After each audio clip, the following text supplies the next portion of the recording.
right. Hey, yo, what's going on? If you were just in the last live stream, I apologize. Ran into some technical difficulties. Welcome back to another live stream. My name is Derek. For those who don't know me, covering everything wholesaling real estate on this channel here, specifically virtually wholesaling real estate. That's what I'm doing. I live in California, and I'm virtually sourcing opportunity out in the Houston, Texas market. So if you are in the Houston, Texas market, want to connect, feel free to reach out. The best way to reach me is going to be either Instagram or Discord. Both the links for those are in the description of the video. I created the Discord to have a little bit of a central hub for all of us to stay connected when I'm not on the live stream. Yeah, welcome. If you're new to the channel and you take anything away from it, or you just enjoy the content, please do me a favor, hit that like and subscribe button before you leave.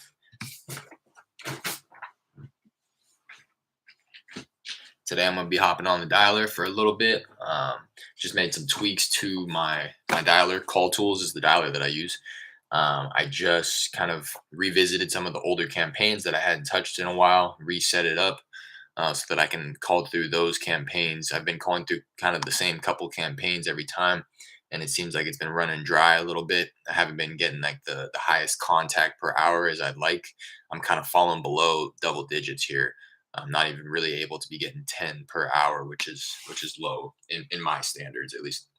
So I went through and I kind of revisited some of the older campaigns, like I said, established them because they will go stale and kind of turn off if you don't touch them for a little bit in CallTools.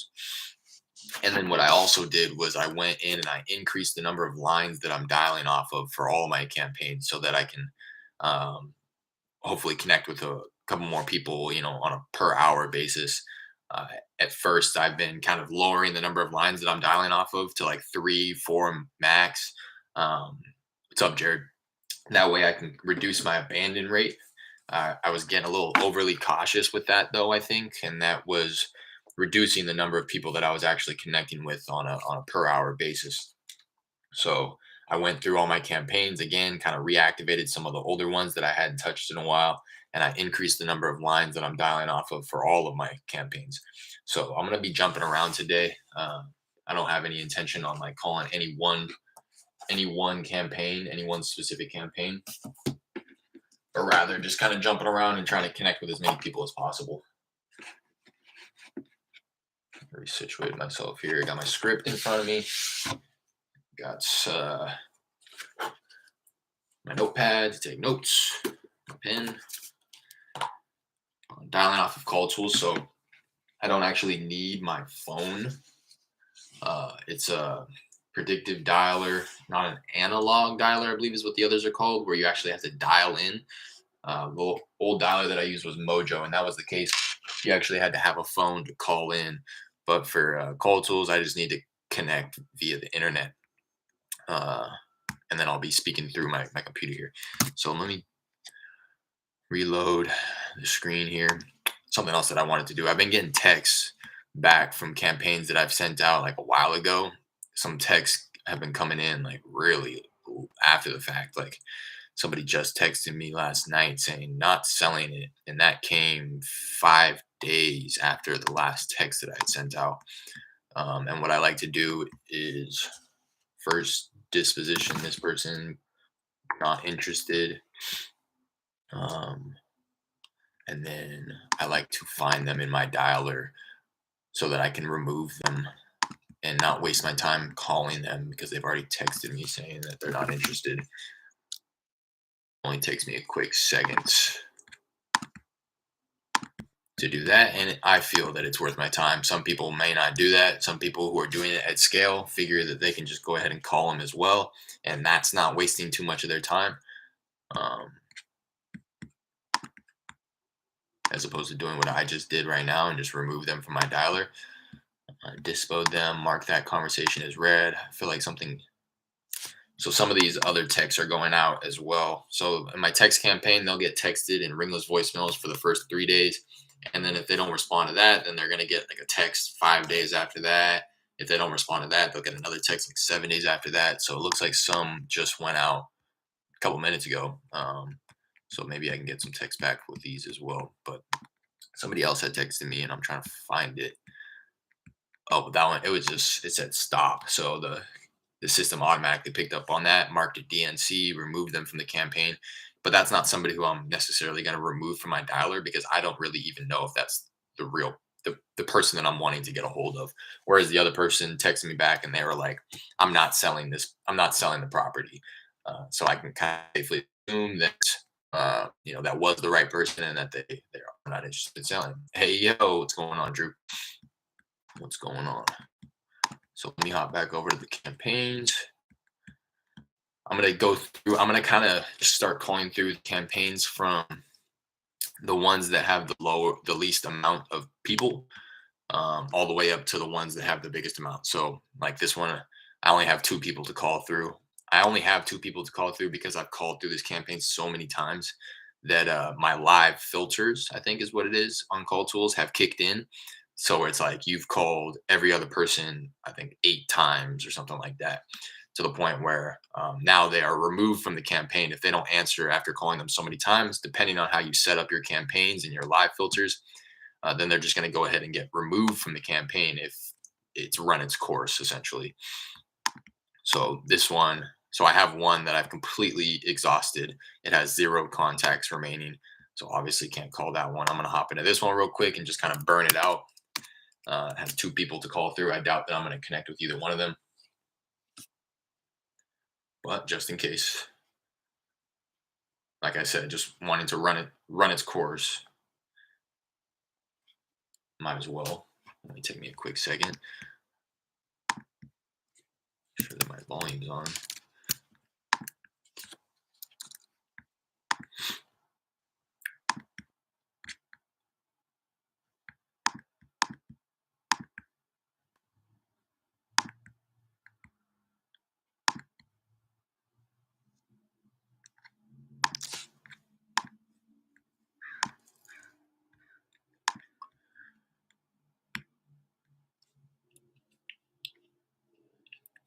Hope everybody's doing all right. It's been a minute since I've hopped on here. I think it's been a couple days. I've been dealing with my car and the tires and all that good stuff, 'cause I popped a tire and I needed new tires on my other 3, so I was able to get those done on yesterday. So now I'm back to it.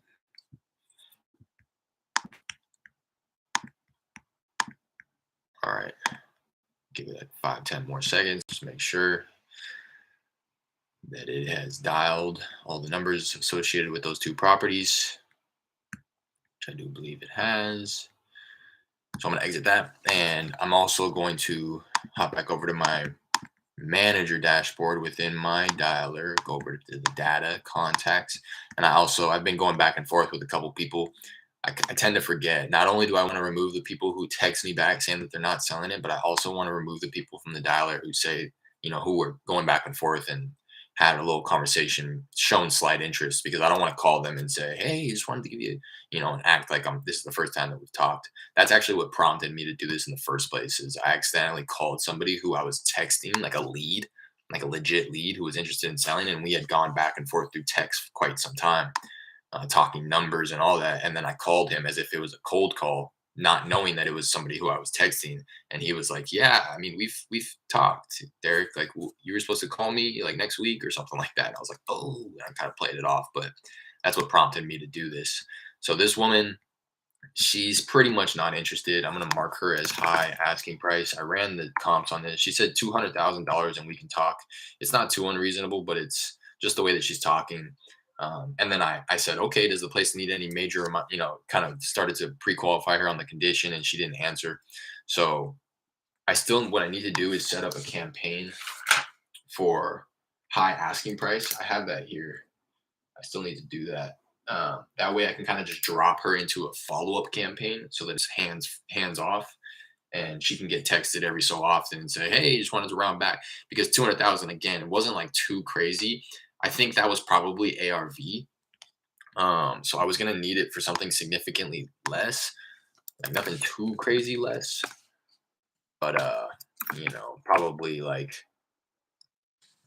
somewhere closer to like 130 or something like that. Let me see if I actually ran the comps on this one. I think I might have and put the notes in.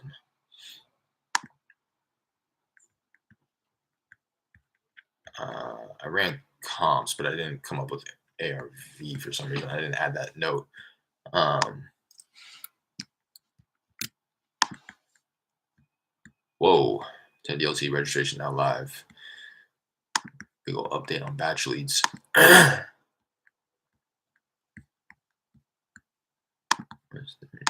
Oh, this one actually. Oh no, it's not this one.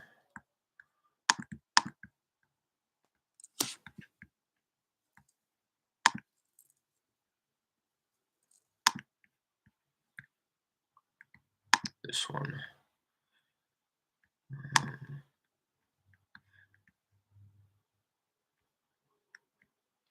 Yeah, so ARV on this is gonna be like 218. Let me just note that real quick.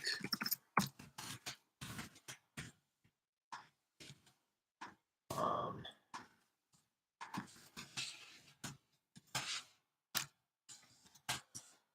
I would need a like 165, less repairs. This is big, 1,100 square feet. So just let's say average repair. I'm just gonna say 165K less repairs. So I would probably need it at like 130, like I said. So it's nothing crazy. If I recall correctly, she's only owned it for 5 months too. So that was something else that kind of tipped me off. So I'm just gonna go ahead and mark her high asking price. Uh, Not interested as well is what I'm gonna mark her. And go ahead and save that, move on, right? But the idea that I was kind of getting at is I'd like to set up some type of a campaign where I can drop her in there so that they can follow up with her every so often, where maybe the market appreciates a little bit and her expectations lower a little bit. And in like a year or something, we may be able to meet like 170 where it makes sense. And she's willing to, again, lower her expectations some. But I do want to go ahead and remove her from my dialer so I don't end up calling her.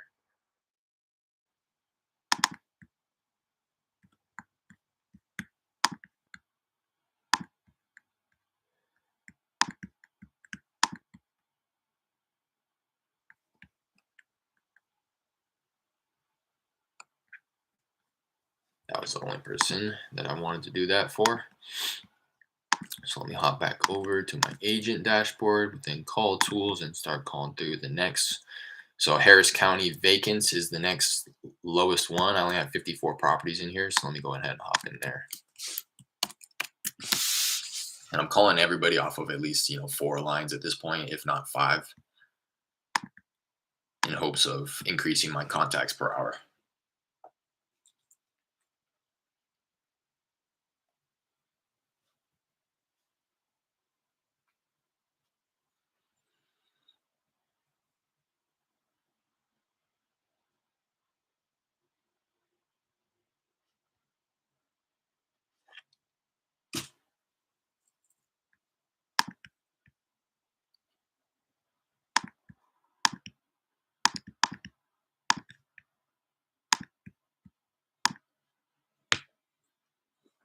Some tabs that I have open, just so you know. So I have my CallTools dialer open. I have my REI reply texting platform open. I have batch leads open in case I come across somebody and I'll try to quickly run some comps. I also have Redfin open in case I'm on the phone with somebody and it's really unfolding the conversation and developing, and I'm able to buy enough time to more accurately run comps. Although batch leads I'm finding has some pretty accurate comps compared to what I used to use was PropStream. I don't know if it's because I'm in a non-disclosure state, being Texas, but I'm liking batch leads. It's giving me some good data.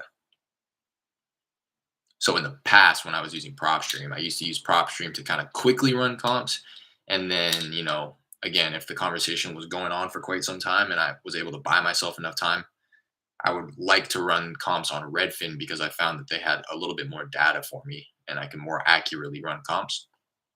Or if I like got off the phone with them and I wanted to run comps to then call them back at a later date, I would run comps on Redfin. And I still intend to do that, but to be honest, batch leads. It's allowing me to kind of quickly run comps, not as quick as PropStream, but that's probably because I'm not very familiar with the platform at this point. So hopefully, if I become a little bit more comfortable and proficient in running quick comps on batch leads, I can get to the point where I was with PropStream, which was, I could run comps within a couple minutes on PropStream and at least be able to throw out a general idea of an offer if it came down to it. But yeah. Hello? Hello?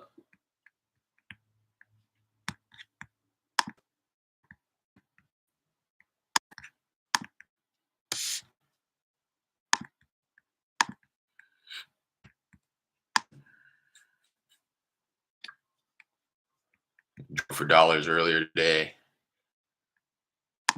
Get off this. Got my driving for dollars list a little above 330. I'm lagging on getting those skip trace, but I'm not really tripping because once I do get them skip trace, I'm gonna have a lot of data to call through. So try to do that. I'm honestly at this rate. I'm gonna try to do it this weekend. Try to get those skip trace and import it everywhere, both into my texting platform and my dialer, to really hit some fresh data early next week. I know I say that almost every week, but again, I'm not really tripping because once I do get it, once I do get all those skip trace, it's going to be a lot more data. It's not like I'm not getting a skip trace and I'm not continuing to add to it. I am adding to it every day. So once I get a skip trace, it'll be worth it. Hello? Hello. Hey, Jose. Hello. Jose, how's it going? This is Derek. Hey. Not wrong. Oh, I'm sorry about that.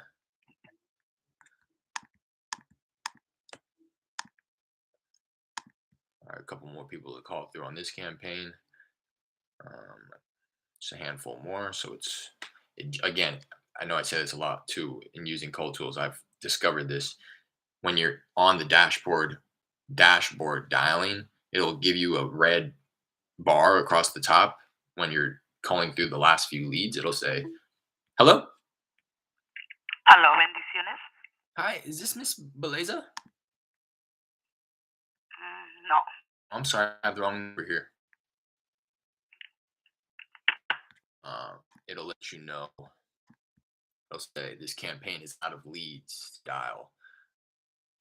And this is a perfect example because it already gave me that update, but it doesn't mean that it dialed through all of them. What I found out is that it'll give you that update and then it'll start calling the last properties. So if I'm dialing off of 4 lines, it'll give me that update and then it'll call 4 more properties.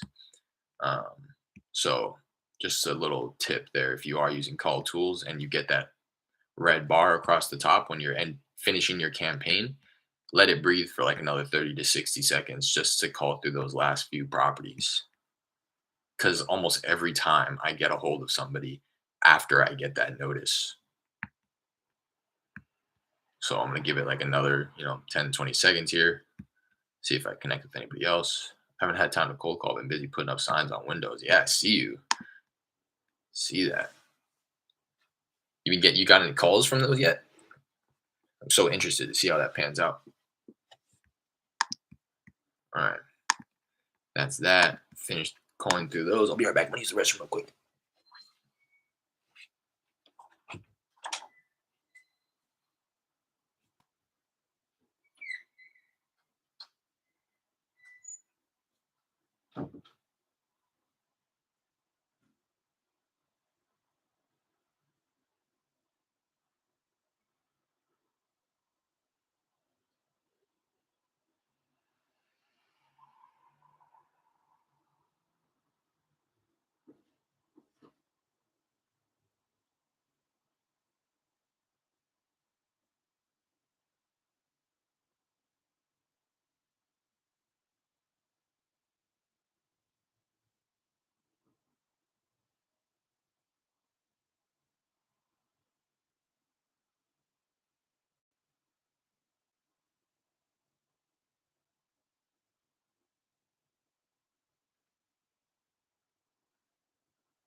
now calling through Montgomery County absentee owners.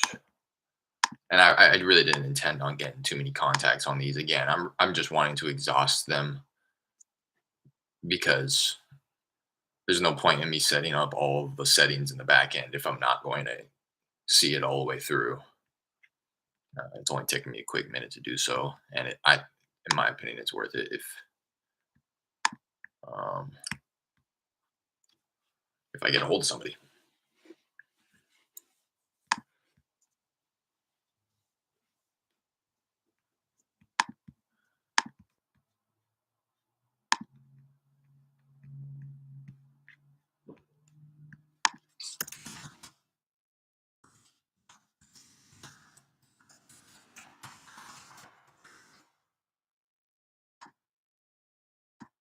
Somebody just texted me back saying I'm not interested, and I also own the house next door. So I just texted him back to confirm, and you're not interested in selling that one either.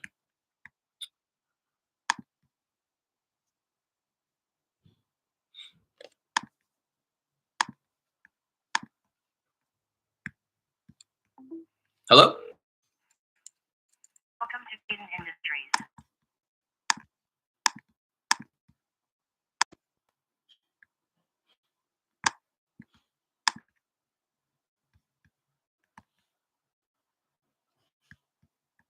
What's up, Derek? It's using RoboKiller to screen the call.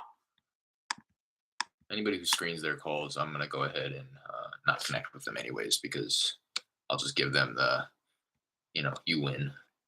You're screening your calls for the right reason, and I'm not going to go through the screening process just to connect with them when they went through the process of setting all that up to avoid talking to people exactly like me. So on your channel 2 days ago, an inspiration. Appreciate that. Sophisticated one. Appreciate that. Thanks for hopping in here and joining. Tapping into the content.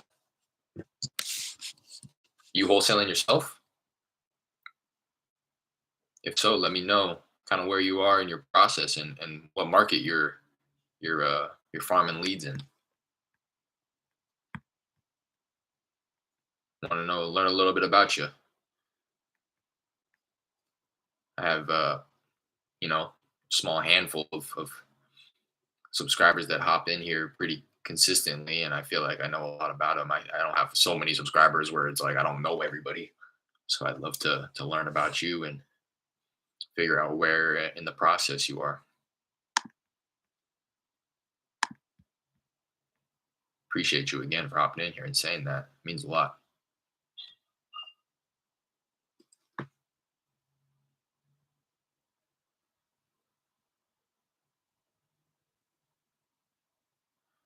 So that guy texted me back saying that he's not interested in selling that one next door, but will eventually move the initial one that I texted him about.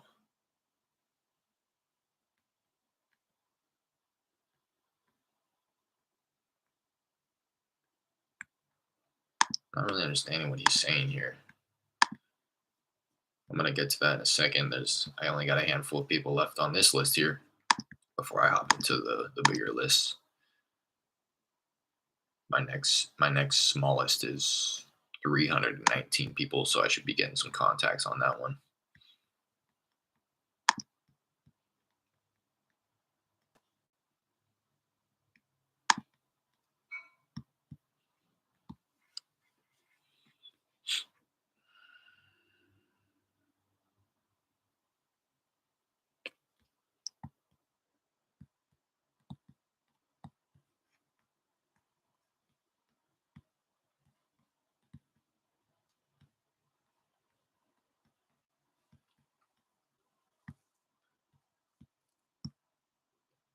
Thirteen people left on this list. I don't know if I just mentioned that.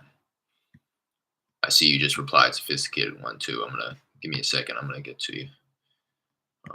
Out of leads. So here it is. So I just got the notice across that it said that this campaign is out of leads. But again, that doesn't mean that it's dialed through everybody. It means that there's nobody left to add to those lines that are dialing out once that notice goes out. But once the notice goes out, it means that there's still hello. Right. Oh, it means that there's still some people left to dial through.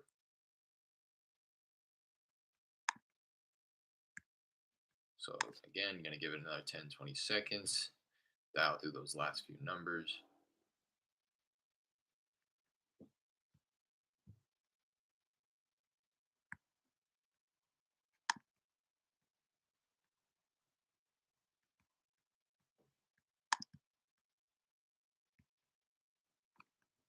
All right, hop out of that campaign. Still, so didn't get any contacts out of those three campaigns. A couple like probably about 100 people, but again, I wasn't really expecting anybody. On a 15% contact rate, which is high, would be what? Well, 100. Yeah, yeah. Regardless, you know what I'm saying. I'm not wholesaling yet. Just learning. I have paralysis analysis. Watching you crank it out on the phone gives me motivation. Yeah, man, just get into it. Hop in there. I'm the same way. I was the same way. Anybody that knows my story is I kind of started educating myself on this fully like September 2020 or yeah, like July, August 2020. But I really didn't start hopping on the phone until like early 2021 because of exactly what you're talking about. But uh, I would just, get in there and start calling, start marketing, start reaching out to sellers. I mean, you haven't died and you live to see another day. So I said, well, if Derek can do it, why not me? I'm just so afraid that I'll lock up a property too high or I may say the wrong thing and screw up. Yeah, yeah, I get that. I get that. Saying the wrong thing and screwing up is an internal thing that you can get over. That's an scarcity mindset. The flip side of that is an abundance mindset, knowing that you could talk to 10 people and screw up all 10 times and say the wrong thing all 10 times, but as long as you don't get overly discouraged and quit, which is what people do. As long as you don't quit, you're going to be constantly learning something new. You'll constantly be improving your skills on the phone. And there's not the reason I say it's a scarcity mindset is because that's with that thought process, you're operating under the assumption that there's a finite amount of people that are willing to sell their house, which isn't the case. So you can screw up 100 times on the phone and say the wrong thing to 100 people, but there's going to be thousands of people that are still wanting to sell their property. So just use it as practice. Hop on the phone and screw up. Know that you're going to screw up. I still screw up. I still learn everything, something new every day. And you'll hear successful people talk about that. It's constantly learning. You're constantly improving your skills. You're never going to hit this perfection point where it's like, okay, now I know exactly what to say on the phone, regardless of what their objections are. It's never going to be the case. So go in there and screw up. Um, if you go in there and screw up, know that boom, okay, now I can study yourself, study the film like a pro athlete. Like, okay, what did they say there that tripped me up? Okay, they said this. They said that, they wanted, they said this, and I said this, and that's what kind of tripped me up. Now, the next time somebody says that, what are a few different things that I can say to overcome that? How can I get past that objection that they mentioned, or how can I pitch my benefits, or let them know what it is that I do a little bit better next time. So I try to do that. I honestly need to be doing more of that, going back and studying. Okay, what did they say? Okay, what can I say differently the next time? So uh, even if you screw up, just know that you're actually getting closer to the deal. You know, you want to screw up in the beginning. Not screwing up means you're not taking action. So I hear exactly what you're saying, and I know exactly where you're coming from. But uh, just know that you could screw up thousands of times, and then there will be tens and hundreds of thousands of homeowners behind them that are still wanting to sell. I mentioned this the other day on my first two, or my only two deals, but on my first deal specifically, um, you couldn't have screwed that up. I watched a Jerry Norton video on this where him and Cody Hoffine were kind of analyzing a conversation that Jerry had with one of the sellers. And it was like he was saying things like not perfectly. He was kind of being overly aggressive, doing whatever. But the lead was so motivated that it didn't matter. And they made a point of saying, you cannot screw up a call with a motivated lead. And I found that to be the case on my first deal. Got on the phone with him. And he just started spilling the beans. "Ah, we're going into debt, Derek. We need to sell. This is what's happening." They were afraid, and I was there to help. And I made them an offer, and they took it. That was it. There was no negotiation. I made the offer, and they accepted it because they were so motivated that it didn't matter as long as they were able to walk away with a little bit of money. They walked away with like a couple $1,000s at the end of the day. That's all that mattered to them, and that was it. Thanks for the advice, of course, for sure. Jared. So this guy who texted me back, so he said he's not interested. Also own the house next door. I said, okay, and you're not interested in selling that one either. He said, not now, but will eventually move 4127, which is the house that I initially texted him on. Not now, but will eventually move 4127 house 3 blocks away to another house. Eventually move 4127 house 3 blocks away to another house and 10,000 square foot lot I own.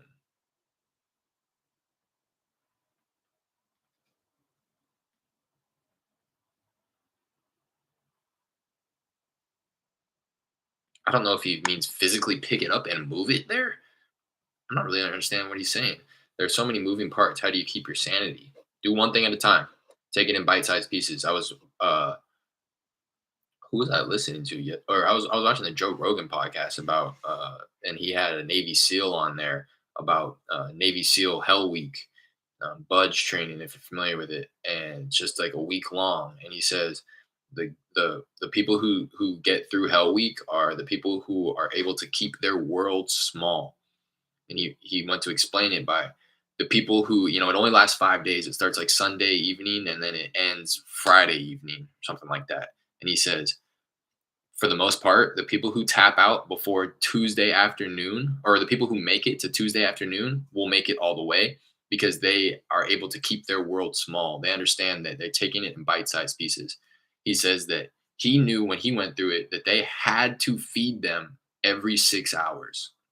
So he kept going, and that's what he was focused on is those 6 hour intervals. If I can make it to the next meal, I know I'm going to get a break. I know I can get a breather, and then I'll take the next bite-sized piece next 6 hours, the next 6 hours, the next 6 hours. And that's what I'm always kind of relating it back to wholesaling and, educate yourself on what's to come because that's important. But when you're dialing, just be dialing. Just worry about having the one conversation that you're in. He says, the people who look at the big giant pie, like, I can't eat that whole thing. I can't eat this whole pie. But the people who are successful in Navy SEAL training or whatever, they say, okay, I'm going to take this little slice of pie right here and I'm going to eat that right now. All right, I ate it. Okay, I'm going to take this next little slice. Okay, I'm going to take this next little slice. So, yeah, I understand. I get you. There's a lot of moving parts, but uh, I would just focus on doing the one thing. I think there's a book on that. I've been meaning to check it out. The one thing, um, and that's I think important in this as well is don't try to do 10 different things at once. Pick one marketing channel, go all in on it, like cold calling. That way you can actually refine your process and improve your skills. And then once you generate leads, take the next step. Do you have a strong online presence? Not at all. I don't, and I'm scared the seller won't trust me if they cannot look me up and find some info on me. I don't have a website or nothing. What's been your experience? I don't have a website. I hardly have any social media. Nobody's really gonna find me. Coincidentally, the lead that me and Jared and Raina are working right now yesterday looked me up, and I just so happened that I do have an LLC, and it is active. So that it did prove to be beneficial just yesterday, coincidentally. But before that, the 2 deals that I've done was not an issue. Again, you can't mess up a motivated seller. If the seller's motivated enough, they're not going to care if you have an LLC. They're not going to care if you have a website or an Instagram or any of like. They're not going to care. They just want they need the money. They need to sell. They're not going to care about all that. So yeah, it may be the case for some sellers, but again, that's a scarcity mindset. You're thinking about that one seller that's gonna care about you having a website. And if you come across that seller and they're like, "Oh, I don't see the website. I'm sorry, we're not going to do business." All right, boom. There's hundreds of other people that are going to do business with me, even if I don't have a website. I'll eat one slice of pie at a time. Yep, exactly. You're overthinking too much. Yeah, I agree, Jared. Yeah, you're making your world too big. Make your world a little smaller. Take one step at a time, and don't worry about all the other stuff. It's a scarcity mindset. You're thinking that the one seller that you connect with is gonna go look you up on your website and go try to find you on social media, and that's gonna be the only seller that'll ever do business with you. So if you don't have that stuff, then you're never gonna be able to be successful in this business. And that's not the case. Again, you may come across the one seller the first time, the first motivated lead that you get, but then again, they're not even motivated if they're going to be going, you know, looking you up and doing all this, that, and the third just to vet you. They're not truly motivated. Rare for someone to ask as long as they get money is all that matters. Exactly. I'm an info overload. Yeah. Take it one step at a time. Get a list, market to that list. Call it. I would call. Get a list and call that list. That's it. Let me hop into my next one, Fort Bend County absentees. That's fine. Yeah, just try not to let them in here. I'm gonna. Yep. Are you coming in here yourself? Are you coming in here yourself, or?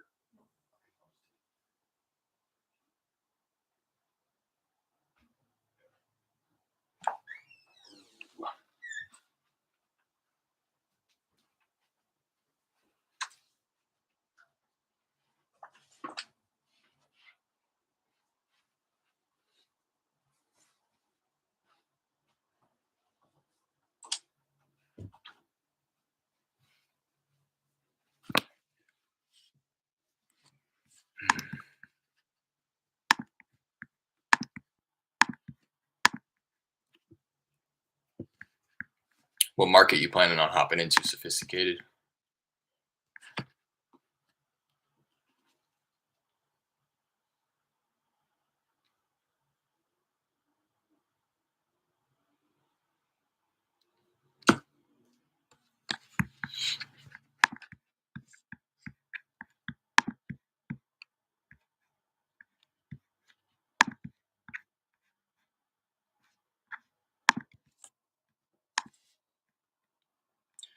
Actually, if I said everything to be ready for every possible outcome, I gotta stop. Yeah, yeah.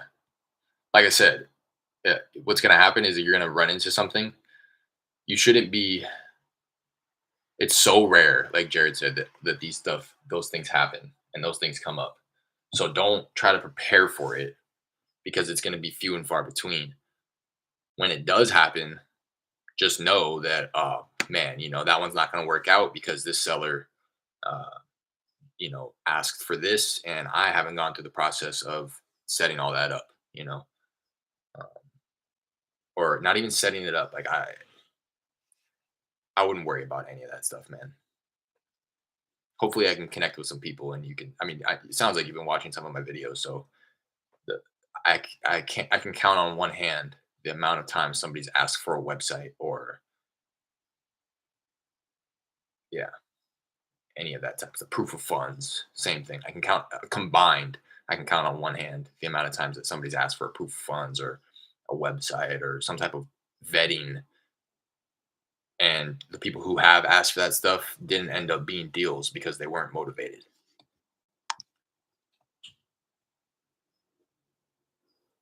Have you ever gotten threatened of being sued by an angry seller? Yeah, and I just hang up on them.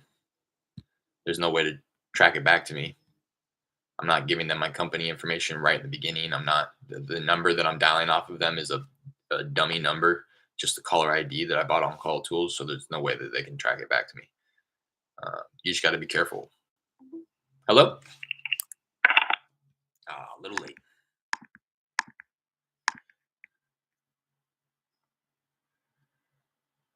Um, Before you know it, with a year will pass. So you just procrastinate. I just started. It isn't bad. It seems right. Hello? Hello? Exactly. Time will pass so quickly. Do something every day. Try to do something every day. Call as many people as you can every day, you know. But but but but contacting motivated sellers is the bread and butter of the business. You won't do deals if you're not getting in contact with sellers. So when I say do something every day, I don't mean set up your website today, set up your Instagram tomorrow. I mean hop on the phone and connect with as many people as you can today and tomorrow and the next day. Saw a previous live of you saying you had to cancel a contract. How did that go? Called him, tried to renegotiate the price. He wasn't motivated enough to do so. So cancel it. In the past, I've sent cancellation agreements because the title company needs it, and I had earnest money in the title company, so I needed the seller to sign off on a release of earnest money, which wasn't a problem either. But yeah, you just talk it through them. Hey, you know, for the most part, it's always going to be on them if I've done my job of pre-qualifying them. So in this case, this last time, I connected with a realtor and she had let me know that there was a junkyard right across the street. Again, not anything that he necessarily needed to disclose to me, the seller, but he could have mentioned it, you know. The values in the market also changed like block by block, something that I was unfamiliar with. But he knew that I wasn't familiar with the market. So I connected with him. I said, hey, I connected with a realtor who does a lot of business in the area. She kind of put me on game about how the values work in the market and, you know, what areas of this small town that investors are attracted to and why. And I can see, you know, why the last person backed out of the deal because the numbers just aren't quite making sense. So we can make it work, but I would need to be somewhere around this price. Um, and he says, no, you know, I'm sorry. I 200 is my bottom line. I can't go any lower than that. So I said, okay, sorry, we couldn't make it work. You know, I'm going to go ahead and I'm going to send over a cancellation agreement and we're going to go ahead and close escrow. He says, okay. If and I said, if you ever change your mind and you think that you can part ways with the property any less than that 200,000 mark, please feel free to save my number and reach back out. And he says, same to you. If you think that you'd be able to increase your price and come up to that 200 by anyway, then feel free to send my number and reach back out to me as well. I said, all right. You know, sorry we couldn't make it work. I hope you have a good day. Very very cordial, very casual. It's nothing too crazy. Again, don't overthink it. Hey, sorry, couldn't make it work. I thought I was going to be able to, but I've come across new information that's pointing to me not being able to make it work. I apologize for wasting your time. But you know, if we're going to move forward, we would need the price at somewhere around here. No, you're not willing to do that. Okay, we're going to have to cancel it.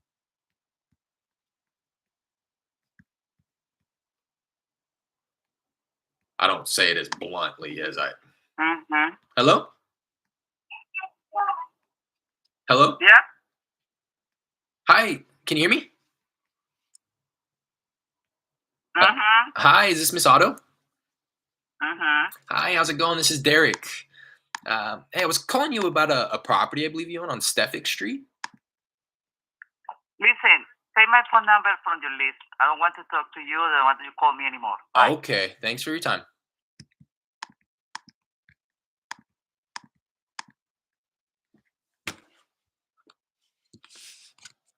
First contact of the day.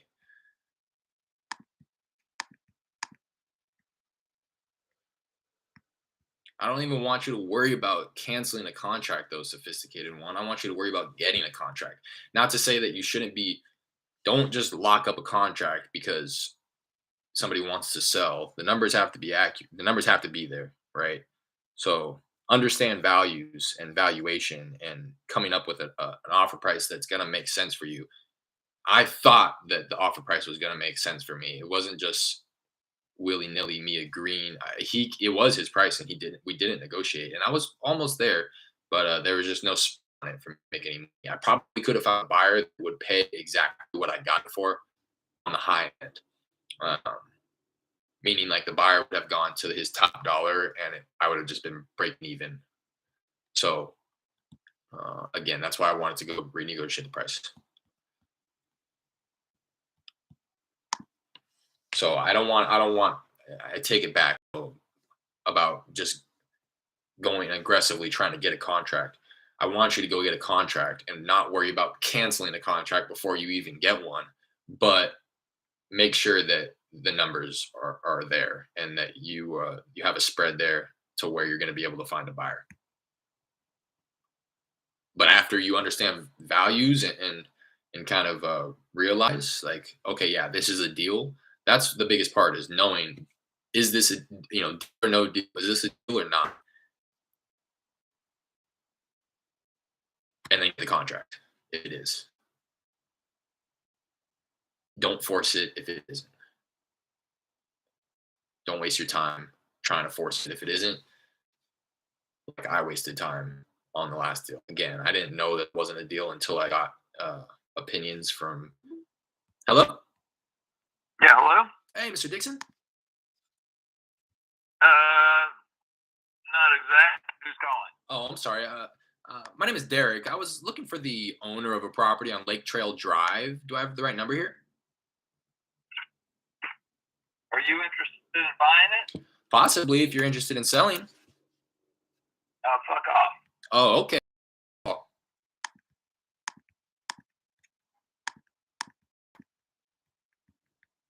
on to the next.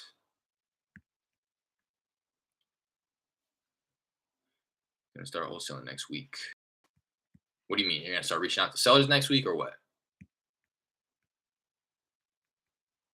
Didn't know what. Didn't know what. Sorry, it's probably a little delayed on my end when you guys comment and we're like talking back and forth to each other. Um, I'll say things and then I probably won't see your response for like another 10, 20, 30 seconds.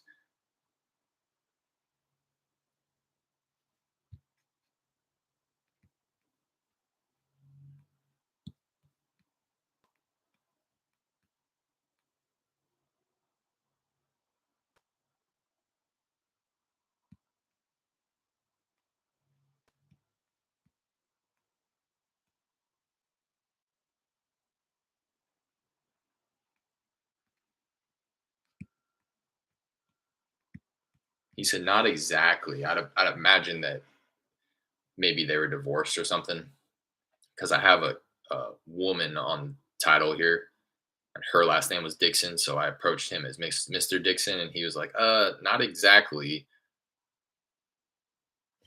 And then he said, are you interested in buying? And I said, possibly if you're interested in selling. And he said, oh, fuck off.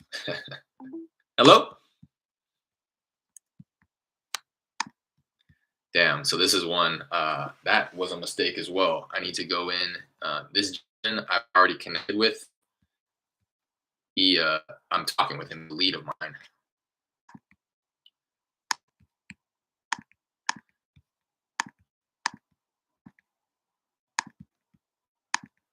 I'm gonna come into my data again. I just hung up on him. I said hello, he didn't answer, but this is the gentleman, if you've been kind of tapping in, that owns those 6 properties.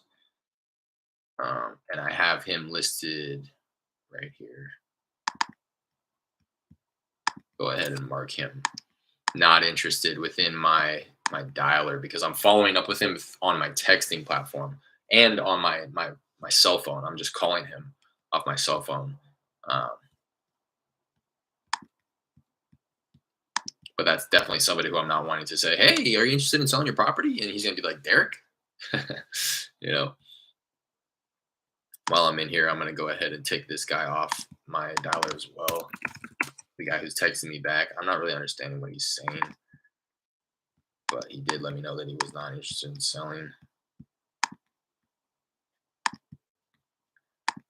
He was like, not now, but eventually we'll eventually move 4127 house 3 blocks away to another house.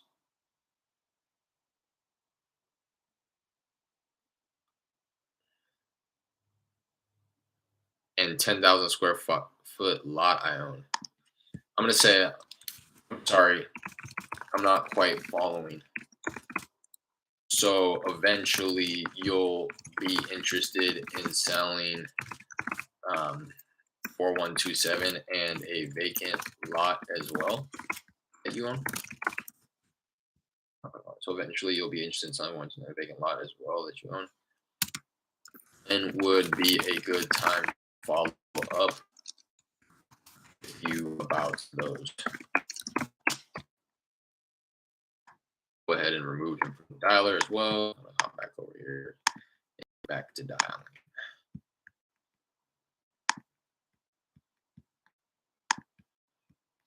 I wasn't sure of the number situation. Yeah. I mean, I'm not calling these people off my cell phone. I'm just calling them off of random caller ID numbers that I recycle, and I get new caller IDs when I'm cold calling and texting. It's not like I'm calling them off of just dummy caller IDs that I'm constantly swapping out and swapping in. And then once I'm sure that this is a lead that I'm wanting to continue following up with, I will give them my direct line. But even then, my direct line is I use the app sideline. So the sideline number is dedicated for my follow ups. So I've never given any of these sellers a cell phone number ever. Partly because I'm in California and I have an area code, 281. a California area code, but also because even if I was in this area, I wouldn't give them my cell phone number. I would have a dedicated separate number for my real estate business that is, again, no way associated with me personally. So even if they looked up the number, they wouldn't be able to find me. I thought you had to do a specific formula. Oh, the number situation you're talking about, like calculating an offer. I thought you had to do a specific formula. You kind of do. You have to realize, you have to understand how buyers are valuating and what buyers are going to be buying at. So that will only come with having conversations with buyers, uh, seeing what other wholesalers are locking properties up at. I get on as many wholesalers lists as possible, and every so often when somebody emails me a property to market to their buyers, I will run the numbers and see. I'll kind of determine like, oh wow, this seems like a good deal. They got it pretty cheap and they're selling it pretty cheap, or I just don't see it.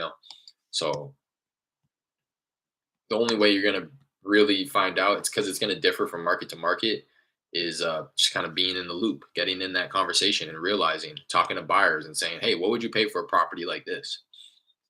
And then you can kind of see like, oh, okay, you're expecting this much profit.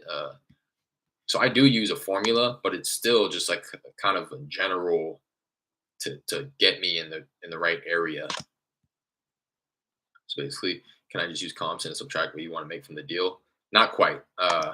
So you're gonna, depending on what market you're in, if it's a disclosure state or a non-disclosure state. If it's a disclosure state and there's a lot of activity in the area, what I would do is I would just find a comparable property, make sure that you're comparing apple to apple, and find what LLCs are paying for that property. Again, you're looking for the cash comps. So if you find a property in similar condition, similar size, similar bedrooms and bathrooms, and you see that this one sold for cash at 100,000, then yes, I would just subtract what you want to make from that, because you can confidently know that um, cash comps in the area are going for this. So I just need to get the property less than that. But in non-disclosure states like Texas, the one I'm in, you kind of have to reverse engineer the whole process. You have to determine what properties will go for fully fixed up. Then you need to factor in all the buyer's fees and commissions, how much they want to make. At least this is how I do it. How much they want to make on in terms of profit expectation, how much I want to make as an assignment fee, and then how much I think repairs are going to cost. And I'm not doing it specific. I'm not going like, okay, it needs plumbing, that's going to cost. Like I'm not going hard numbers. I'm just generally 5, 10,000. If it's a small ticket item, I'm gonna go 5,000. If it's a big ticket item like a roof, I'm gonna go 10,000. I'm just trying to get in the general realm. I was also afraid of being cursed out, but you taking it, yeah, taking it like a champ. Yeah, man, you can't think too much into that. Those people just don't need your help. They don't want to sell. They don't need your help. I'm not really wanting to talk to them anyways. Don't take it personally. I'm never gonna see these people in my life ever. It's one thing if like your family member curses you out or a close friend, but for somebody who you just interrupted their day, you called them unsolicited, you got to expect that you're going to get cursed out. It just comes with the territory. You didn't die, you just moved on. Exactly. I did not die. That's for sure. But I'd sit there through the cursing out and take it. Hell no, I'm hanging up. I used to do something like that. My girl was actually the one who put me on, like, because at my old job I would have had to, because this person was assigned to me at my old job. So I would have to sit there, listen to them curse me out, and I would have to provide customer service and be like, we're sorry, we apologize. Let's try to, move forward. I would have to, because until that file closed, I was the one who was having to talk to them every day. So in my old job, I would have to do that. When I started this, I would do something similar. Somebody would get on the phone. I remember it like it was yesterday. One guy was like, "Oh, you people, you just you take advantage of old people and you lowball them and you steal their properties." And I was like, "No, no, no!" And I was trying to convince him that what I was doing was ethical, and it put me in a bad mood. And I went and I complained to my girl, and she was like, "Why didn't you just hang up on him?" I was like, "Oh, you're right. Like, I really didn't have to talk to him. Um, if anything, it just wasted a bunch of time."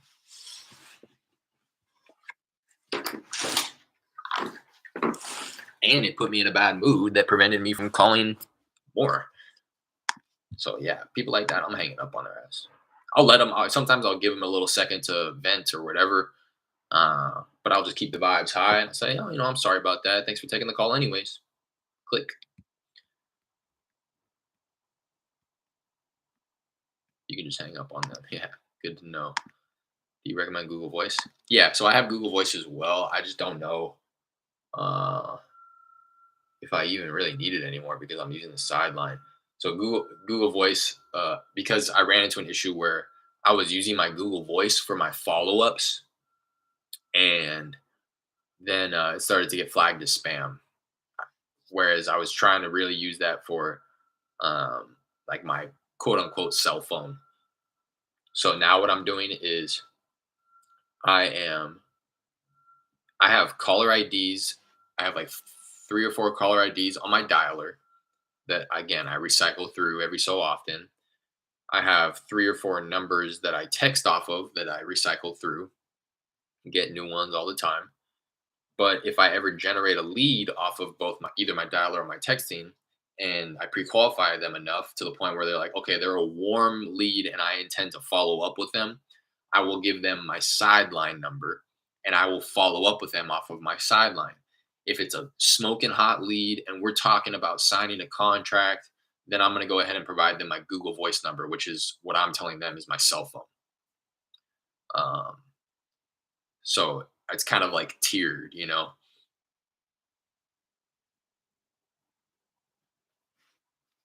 Because my sideline number after because I'm still following up with people that may not want me to follow up with them. They may have let me know at one point they're interested, but I continue to follow up with them so much so, and they've changed their mind, and they're just not willing to tell me that they've changed their mind. Instead, they're just gonna flag my number as spam or whatever, block my number.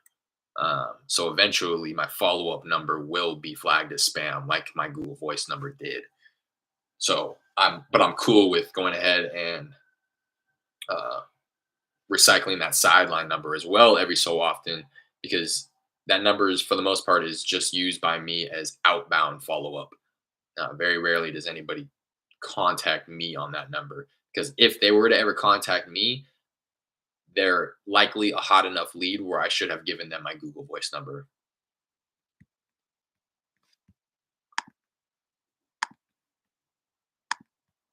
Hopefully that makes sense. Mm, excuse me.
Got a little over 100 more people to call through on this list, this campaign. I think that makes sense for sure.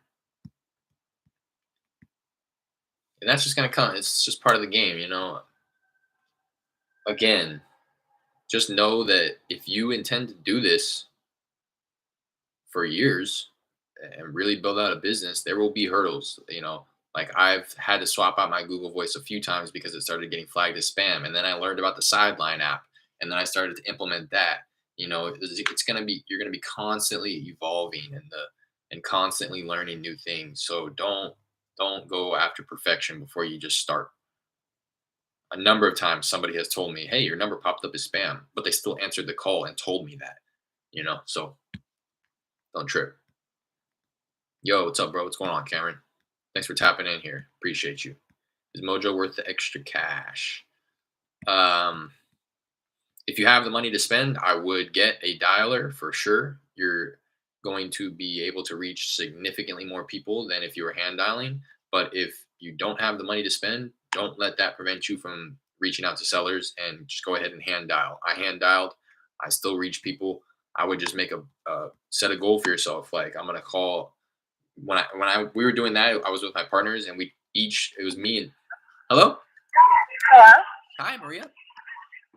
Hi. Hi, Maria. How's it going? This is Derek. Sorry, Yeah? I know this is a bit random here, but I was calling about a property I believe you own on Twin Canyon No, Court. I don't have any properties. Oh, I might have the wrong number here. I apologize. I think you have the wrong number. I don't own Okay. anything Okay. except my underwear, Okay. Thanks for taking and the they call. were very wet. Weird. Oops, I almost marked that as.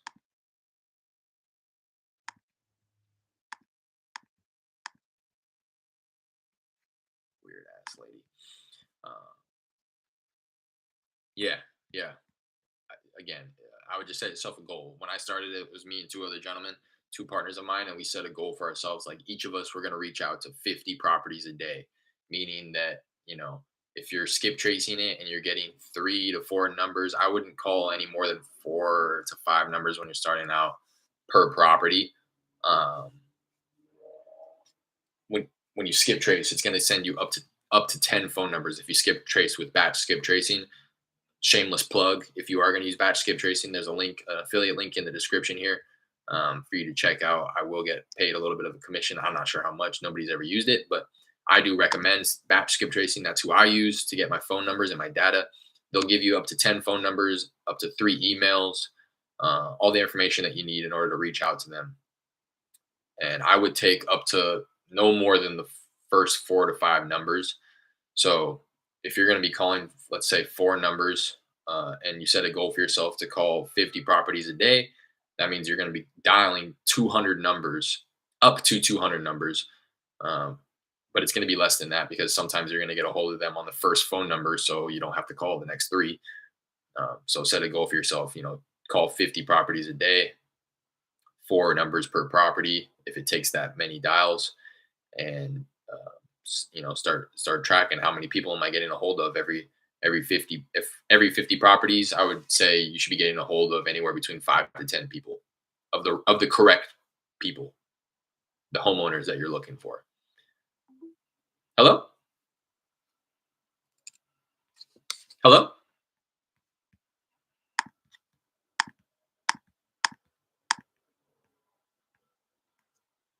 LMAO, that's a first. Yeah, it sure was.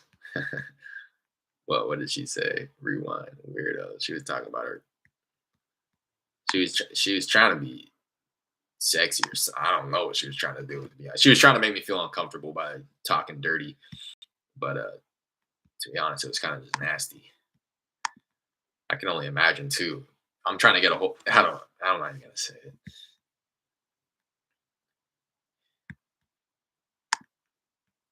If I JV the deal and my job was to find a buyer, how do I find one or can send them to one of your buyers and we double JV? Is that possible? I wouldn't. I think what you're referring to is a daisy chain, which is something that's frowned upon in the wholesaling community. Um, give me a second, and I will. I just have a handful of people left to call through this on this campaign here, and I will kind of address that. I think is what you're talking about. And if not, then hopefully you can clarify. Just give me a quick second. I got 63 more people to call through. It should take me just a couple more minutes.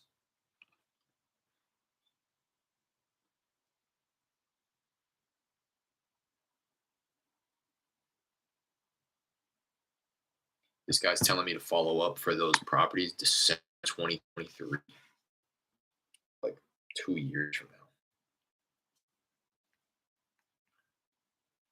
I'll set follow up for December 2022 or like a year from now.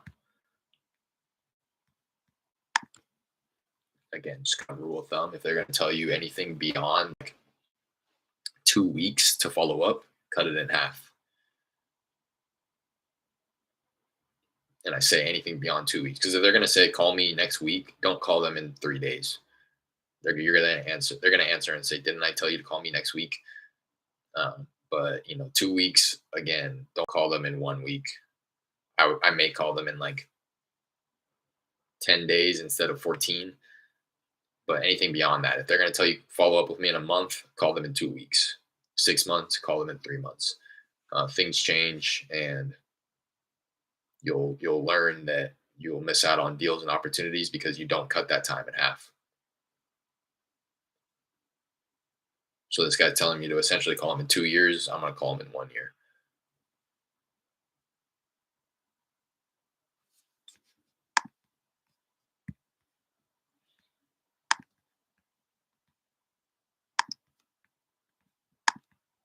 Got 43 contacts left here on this campaign.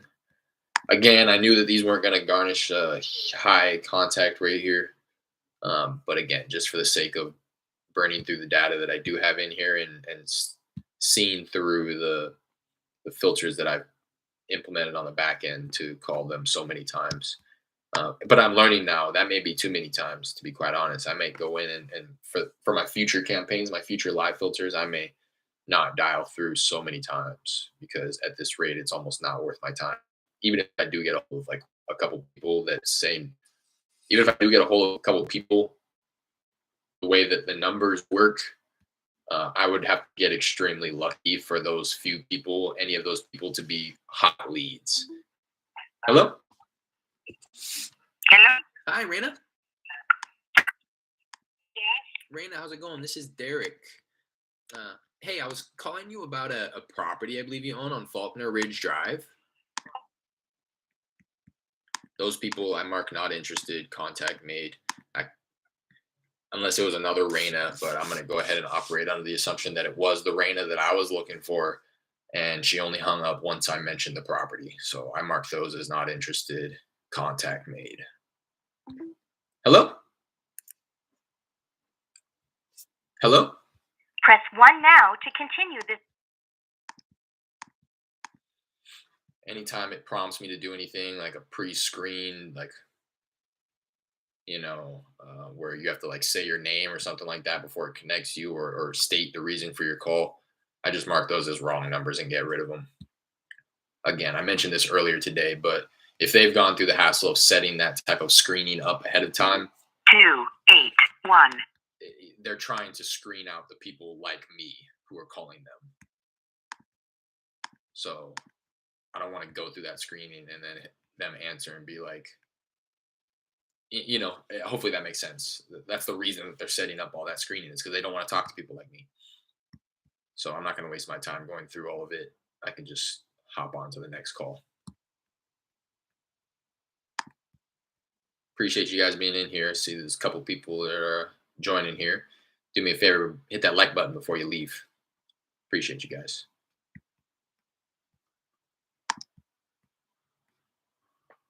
Oh.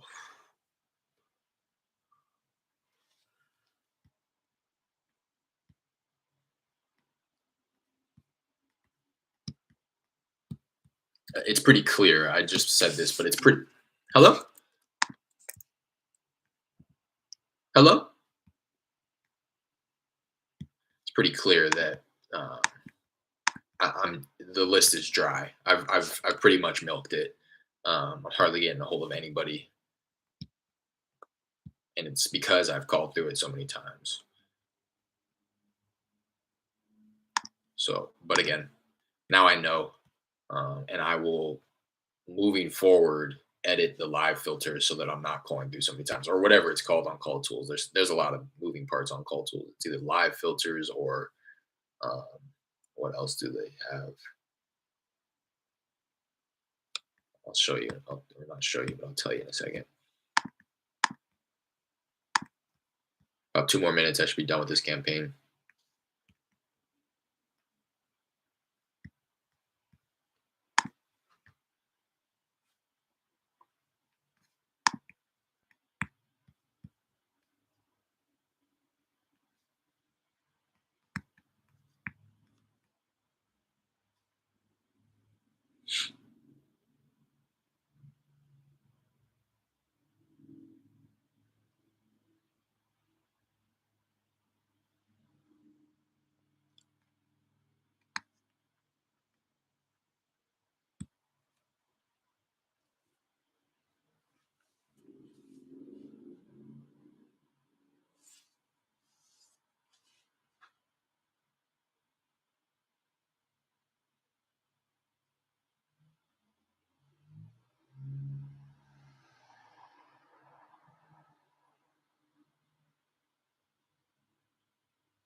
Hello? Bueno, sí, Hey, Mr. Bonilla. ¿habla español? Un poquito. ¿Quieres vender tu casa en el calle Shenandoah Drive? No, no tenemos propiedades. Okay, ¿Sale? okay. Thank you, bye bye. Bye now. Bye. What do you say right there, Jared? Did he say that he doesn't own it or that he's not interested? I'm going to go ahead and say that he's not interested. Y'all didn't know I spoke Espanol, huh?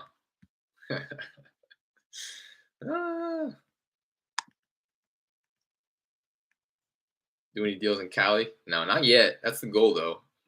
I want to kind of build out the system virtually, the process virtually out in Houston, where I'm, sourcing opportunity right now.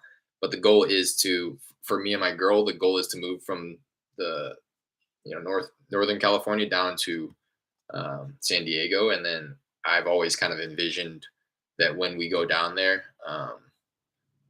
that I'll start doing it in SoCal. So at the current moment, no. Have some connections out here, a couple out in Northern California. If you're doing deals, or if you're sourcing opportunity, I know some people that may be interested. Do you do deals out here, Miles? I think this is the first time I've seen you in here too, Miles. I appreciate you jumping in, and not only jumping in, but asking me a question. I know a lot of people come in here and they just kind of sit back and watch. I appreciate you participating in the. Sound like a high school teacher, but I really do appreciate that. I like talking with you guys and learning about you guys and communicating with the viewers. All right, that's the end of that. Just got the notice that there's no more leads to call on the campaign. So again, I'm going to give it a couple more seconds so they can go through the last few numbers.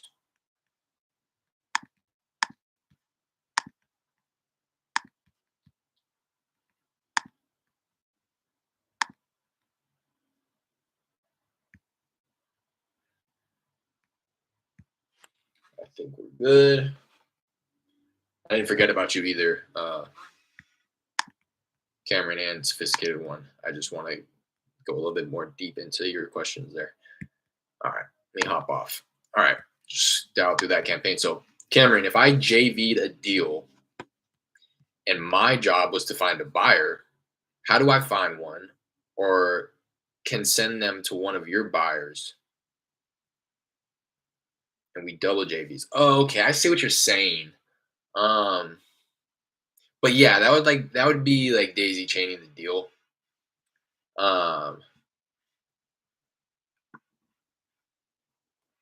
Yeah, so you don't want to do that. If you're going to tell somebody you're going to find a buyer, you're going to want to find a buyer yourself. You're not going to want to find another wholesaler to then find a buyer, because I'm going to expect a decent fee on top of that for connecting you with the buyer, right? So I mean, we could. I trust you. You know, like let's say there was a 10,000 spread on it, and somebody came to you and you said that you would find a buyer. Um, One, I would only agree to that if you truly felt that you had buyers to connect with. That's the problem. Is a lot of people are, and I think that's what sophisticated one asks next. What's an unethical wholesaler? I hear this term all the time. What do they do being that gives legit wholesalers a bad name? I would say, in a nutshell, they are over promising and under delivering. And I wanted to bring that into this conversation because I think it kind of speaks to what you're talking about, Cameron. Personally, I would only tell somebody that I could find a buyer for them if I was 100% sure that I had a buyer for that deal. So I see properties all the time. Like I said, I'm in on a lot of wholesalers lists, and I know that it's a legitimate practice in kind of just being the buyer's wholesaler, you know, and JVing with people who get deals. But I think personally that that's only a legitimate business model if you are connecting with buyers every day, just as the other wholesaler is trying to connect with sellers every day. So with what I'm doing right now, I'm connecting with sellers. If you want to be that type of a wholesaler that just handles the back end and they find the buyer, then you got to be damn sure that you have a buyer. And the only way to do that is to talk with buyers every day. Just like the other person is talking with sellers every day, you should be talking to buyers every day, building your buyers list. So personally, I'm only going to ever entertain that with somebody if I'm sure that they have a buyer or they just have no interest in finding a buyer themselves, right? So if somebody brings me a contract and they're like, "Look, I got this deal. I see what you're doing. I see that you've dispoed a few deals. I really have no interest in trying to dispo this. I would love to just pass this off to you and then go back and try to get more contracts." I'll do that because they're coming to me with lower expectations as if I were to go to them and say, "Hey, I saw that you have a contract. Do you need buyers? I have a bunch of them." Like that's, I think, over promising and I would be under delivering at that point if I was being honest with myself. So with what you're saying, Cameron, if I was in your shoes, again, I'm not telling you what to do, but if I was in your shoes and the person wasn't coming to you and saying, "Hey, look, uh, you know, do you want to try to find a buyer for this?"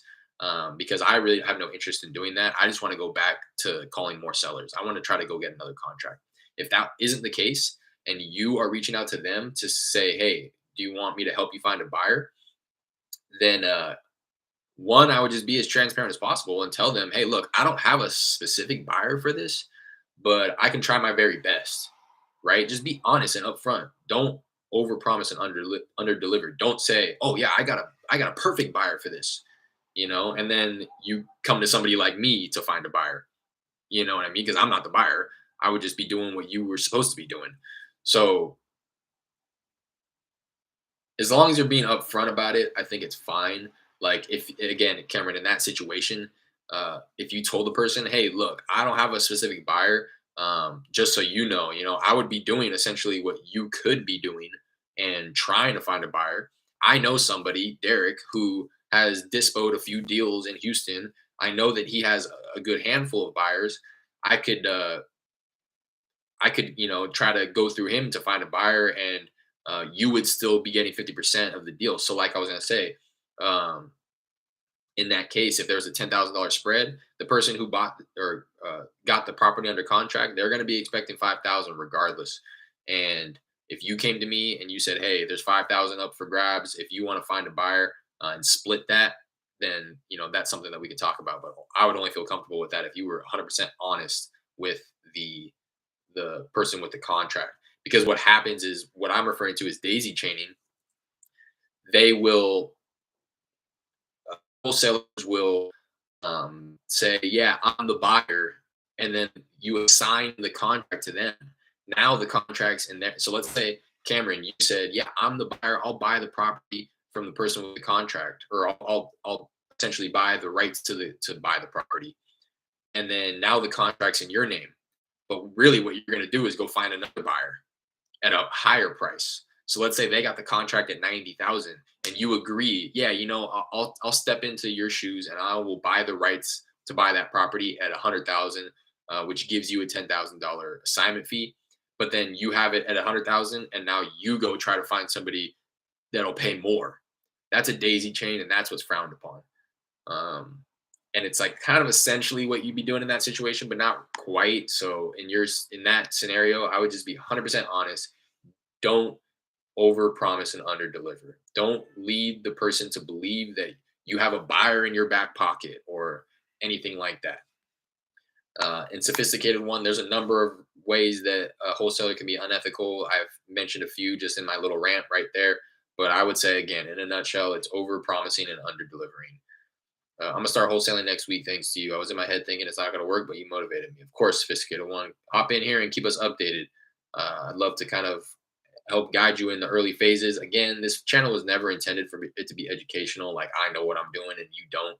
I've done 2 deals to be transparent, and in doing this channel, I have realized that I do know some things that somebody who's never started doesn't know. So I'd love to guide you in the best direction possible, but by no means am I a pro. So I want to be as transparent and honest about that as possible. So there is a couple links in the description for you to get a hold of me. It's going to be my Instagram link and the Discord link. I'd love for you to hop in the Discord group. That's going to be the easiest way to get in contact with me because I do have my post notifications on my phone for Discord, whereas I don't for Instagram. It's just going to be if I'm on Instagram, I'll see your DM, and no guarantees that I even see your DM if I'm on Instagram. But yeah, Discord's going to be the best way, not only for that reason, but also because there are a couple of other people, a couple of other subscribers to the YouTube channel that are in there as well that may help point you in the right direction. I live in Los Angeles. I'm working in the Arizona and Texas markets. I've been virtually wholesaling for a couple of years. Okay. What markets out in Texas, Miles? Are you out in Houston? Yo, what's going on, Carlos? What's going on? Sophisticated one. I sure will. All right, cool. So I just wanted to handle this guy. This guy, he said he's not going to be interested in selling until December 2023. It's not worth my time, but I might as well just assume that I'll be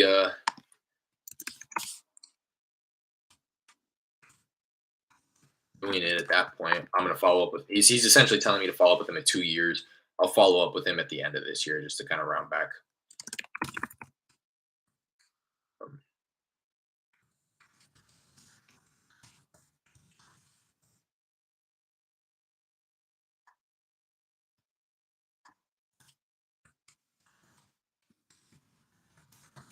One of the places that he's wanting to sell is a vacant lot. So essentially, he's saying that he's going to hold on to the vacant lot for another 2 years. I'd imagine that he may reconsider if it's just going to be. It's not cash flowing or anything like that. So I'll follow up with him in December, right before Christmas.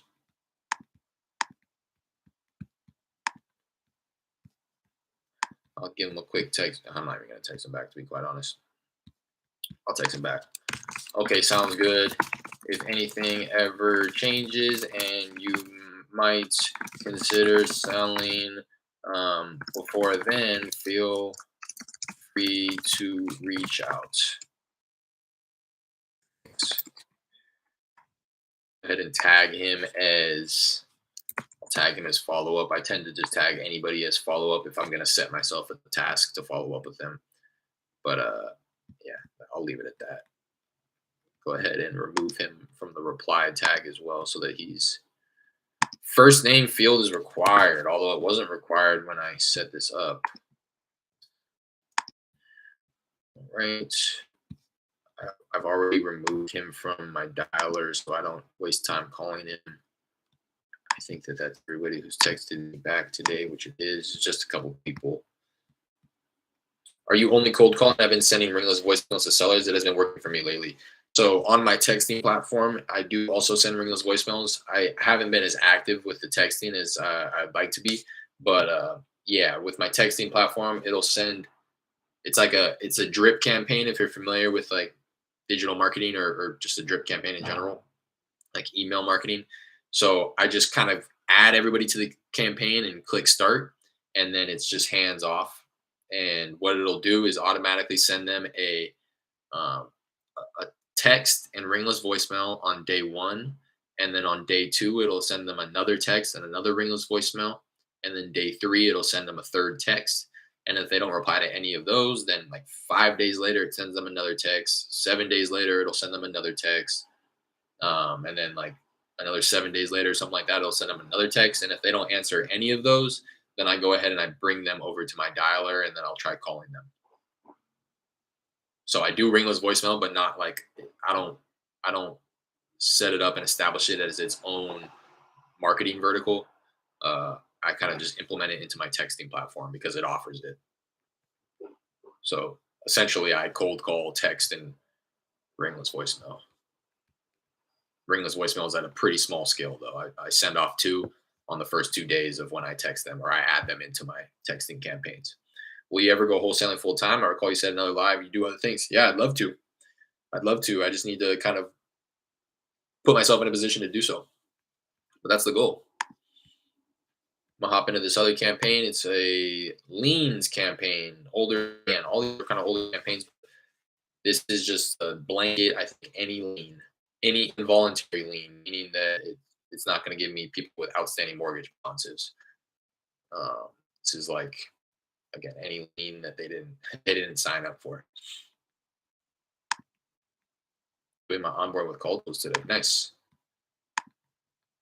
Yeah, it's a beast. I'm not gonna lie to you.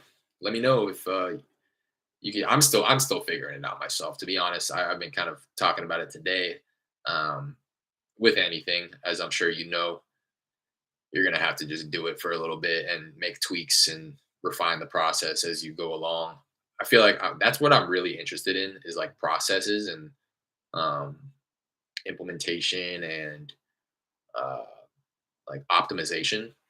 So I'm constantly taking note of like, all right, I'm calling off of 4 lines right now. I'm not really getting too many contacts. I feel like I can maybe call off of 5. Okay, I've called through this list this many times. It's starting to run dry a little bit. I'm gonna call off of it, a few times less the next time around. Same thing with the texting. I feel like I'm getting a pretty good response rate to this text, but not so much with this text. I'm going to tweak the language this once if it increases my response. And you're really only going to be able to optimize fully. And I am honest with myself, and I know that even the small tweaks that I do make really don't make too much of a difference because I'm not operating off of a huge sample size. So once you're doing things by the thousands, tens of thousands, that's really when it's going to make a difference. But I still like to have fun with it and at least pretend what I'm doing is optimizing it to some degree.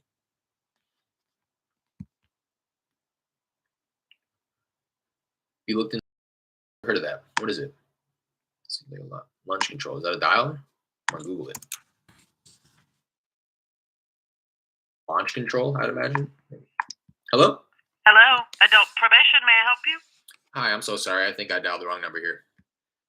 Okay, thank Anybody who, again, I feel like reiterating, I'm never telling, this isn't educational. This isn't me telling you how to do your own business. I'm only speaking from my personal experience and what it is that I do. And I open it up for anybody who's more experienced than me to tell me what it is that they do, that they feel like they've seen success with. That's really why, again, I created the channel, is to really just document my process and hold myself accountable. I felt like if I told my audience that I'm going live every day just to work, then I would hold myself more accountable. And I do find that to be the case. But I also know that like I'm here having done 2 deals, here having done 2 deals. There are a lot of people who haven't started it at all who are here that I may be able to help, but I also know that there are people up here that may be willing to kind of throw the ladder down and help me out as well. So I always open it up for recommendations, suggestions, all that good stuff. If anybody's willing to help me out. But what I was going to say is what I do personally is if the answer to the phone is clearly a place of business, regardless, even if I think it's the homeowner that I'm trying to get a hold of, I will say I think I dialed the wrong number because I'm not ever trying to get a hold of somebody at their place of work. I think it's just disrespectful, and that's a personal decision that I made. Again, to each his own. If you wanna ask for the homeowner when it's clearly a business, by all means, do your thing. But That's just again a decision that I've made personally that I'm not going to do. Launch controls for texting. Okay. No, I've never heard of it.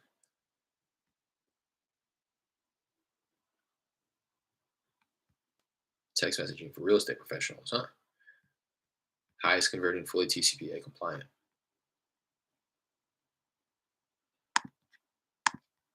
I'm looking into it.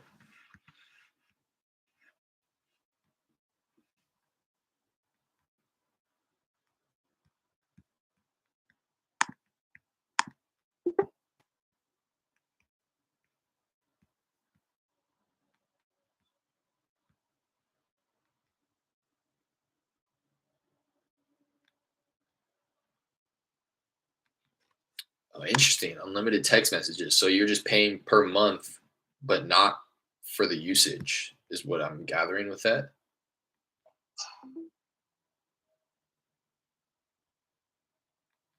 Hello?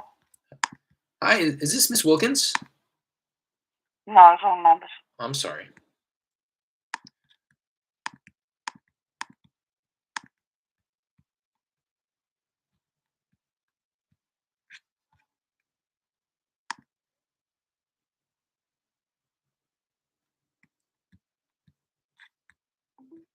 Hello?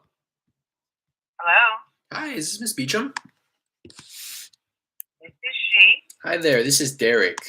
I was calling you about a property I believe you own on Sierra Grande Drive. Derek, we're not gonna sell, but thank you for calling. Of course, thank you for taking the call. I appreciate it. No worries. Bye Thank now. you. Bye-bye.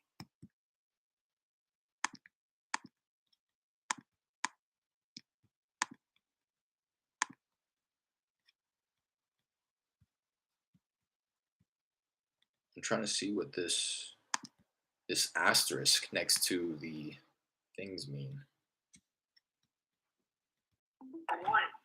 Hello? Hello? Hi, is this Miss Begum? Is this who? Hi, I'm sorry, not sure if I have the right number here. I was looking for the owner of a property on Claremont Drive. No. They keep texting me, but this is not his number. Oh, I'm so sorry. Yeah, I don't know if you can remove me or something, I but I will. always get text messages. I will remove you here. You will never hear from me again. I appreciate it. Thank you. Bye now.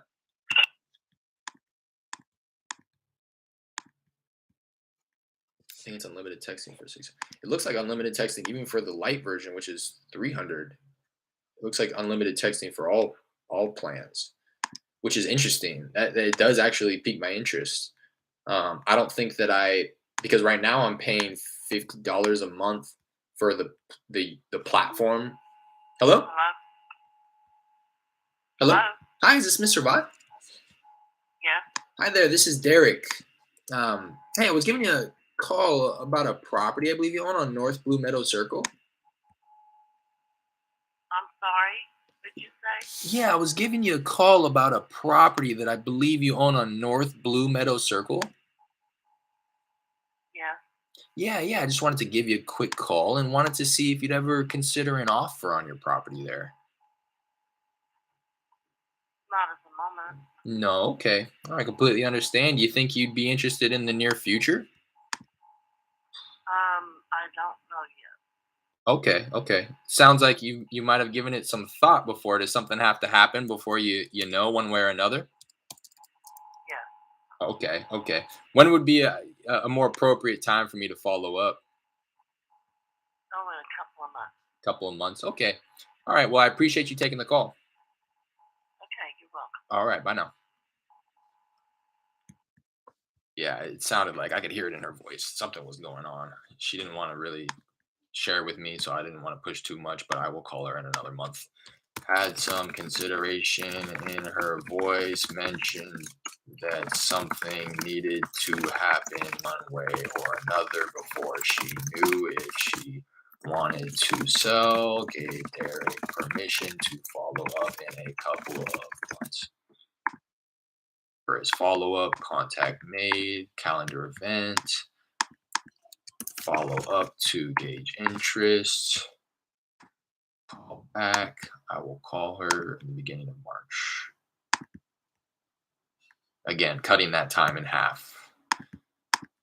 She says a couple of months. She didn't tell me what needed to happen, but I would imagine that if it happens in a few weeks, that she'd be willing to entertain that conversation with me. What I was saying though about my text platform is right now I pay $50 a month for the platform, and then I pay per usage. So I pay per text, per ringless voicemail, and I don't think that again, I'm not really doing it at scale enough to determine, oh, I pay X amount of dollars per month. It's kind of just hit or miss. Like I'm texting when I have the data. So I don't know if I'm spending $300 a month. I don't know if I'm spending $250 of usage on top of the $50 that I'm spending for the platform. But the fact that this is like unlimited and it offers other things is definitely something that I'm going to keep in mind for when I do scale up and start to pay, for an extreme amount of usage.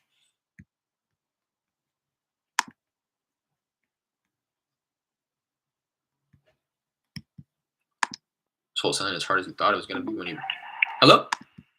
Hello. Hi there. Hi, am I speaking with the owner of a property on Bighorn Court? Well, it's not for sale. Oh, okay, completely understand. While I have you, would you happen to have any others you might consider selling at the moment? No, not No. that I know. Okay. Well, I appreciate you taking the call. Okay, thank you. Bye now.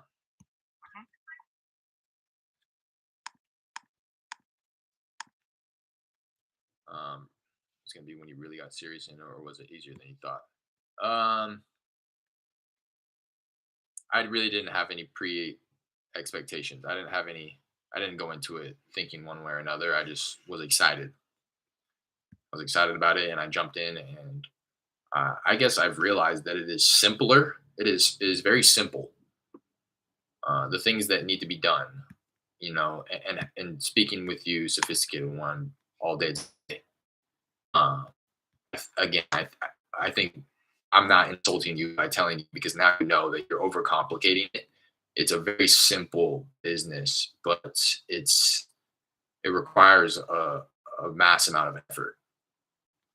So I guess that would be my response. Is it's simpler than I thought for sure. I know you hear people say it all the time. It's simple but not easy. It's simple because it's reach out to as many sellers, find people who want to sell, get the property under contract, find a buyer who will pay more for it. Very simple. But um, you're not going to call one person and have that whole thing play out. You're going to have to call thousands of people. So that'd be my response to that. Where do you get your data? If you don't mind me asking, I use GeoPoint right now. I've pulled a couple lists from GeoPoint. My main kind of list building is virtual driving for dollars. I try to do that every morning. Hop on Google Maps. It's not going to be as effective because I'm doing it virtually. So I tend to stay in the areas where the Google image is like 2018 or newer, so that I'm not calling properties that have already been purchased and already fixed up. But I try to do that. Virtual driving for dollars is kind of my bread and butter. And then when I have the expendable money to say, okay, I want to be upping my marketing, I used to pull free lists from PropStream. Um, but recently I've bought some lists from GeoPoint myself and I really like them. So I think that's what I'm going to kind of stick to that when it does come time for me to buy some lists. Hello?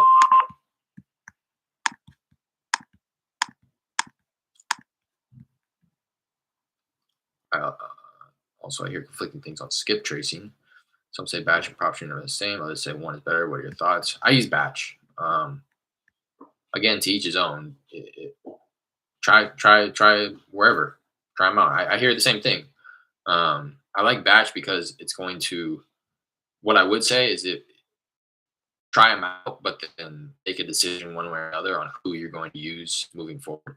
Because with batch, what I like about it is the fact that I'm never gonna pay for the same property um, duplicates. Like so, if I have 123 Main Street and I've already skip traced that with batch, and I log into my batch skip tracing account and I go to skip trace 123 Main Street again accidentally, it won't charge me for it. It'll say you've already skip traced it. This is a duplicate. Whereas if I skip trace 1, 2, 3 measured on batch, and then I accidentally to go skip it, trace it again on prop stream, it's not going to know that I've already skip traced it on batch because they're two different platforms.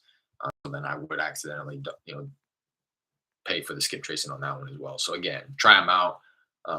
Do it at some type of scale to know. Don't just trace like 10 properties and say, oh, hello, Hello? hey John, Ah, John, how's it going? This is Derek. Say, sorry, I know it's a bit random here, but I was calling about a property I believe you own on 6th Street. oh, no, you have to call this number, 281-499-2509. Property is a different section. All right, thank you so much. Okay. I don't know what he just said. It sounded like maybe these people own a lot of properties. He sounded like some type of a like I was dealing with somebody in a different department. He sounded like a call center type guy. So that's what I would say. Sophisticated one is also what I was saying is don't like skip trace 10 properties and say, oh, I skip trace 10 with prop stream and 10 with batch. I got a hold of 4 people with the prop stream and 1 person on batch. Prop stream's better. It's you just got lucky, So make sure you're doing it at scale. Skip trace a couple hundred properties, 500 properties with batch, and then 500 properties with prop stream, and even then, it's probably going to be fairly similar, the results, but make a decision one way or another. That would be my recommendation. To get a good cold calling system first, I might sign up for it in the next few months. Launch control, what you're talking about, Carlos? Yeah, that's what I think. I made that mistake, which is why I've kind of dialed back on my texting a little bit. Hello? Hello? Hello? Can you hear me? I think I made the mistake of jumping into a different marketing vertical too quickly. I did my first 2 deals just simply off of cold calling, and I got a little overexcited and I started to implement texting. I think that I should have just stuck to my bread and butter on the cold calling until I was doing that at scale. I should have built out that marketing vertical. I should have hired a cold caller essentially and started to build out that vertical before scaling horizontally and getting into a different marketing channel. So I completely agree with you, Carlos. If I would have done it differently, I've kind of again dialed it back to the point where I am doing that, but I've generated some leads for sure. The last contract that I got, granted, I had to cancel it, was off of a text message, but definitely generated some other leads that I'm following up with through text. So, but yeah, for sure, I ended up Speak with you, so give me the pertinent info so I can call you back. I ended up overwhelming myself, and then the time that I was spending trying to learn the texting platform, it was just taken away from the time that I could have been hopping on the dialer. Have you closed something from texting? No, I haven't closed anything from texting. The 2 deals that I've done were straight from cold call. I guess I kind of just already answered that. I've generated some leads from texting, though. That's for sure. I'm following up with people via text. Just keep rolling. The deals will come. Appreciate that, Marcus. Yeah, I have all the confidence in the world. Just trying to do as much as I can every day. Got it. Thanks, guys. Of course, sophisticated. I use PropStream just for the ringless voicemail. Okay. And I drive people to my Grasshopper phone system, which has a menu greeting. Okay. I find it makes the initial calls with the seller easily. Yeah, I feel that. I used to have that, like people refer to it as like a call tree or what does Twilio refer to it as?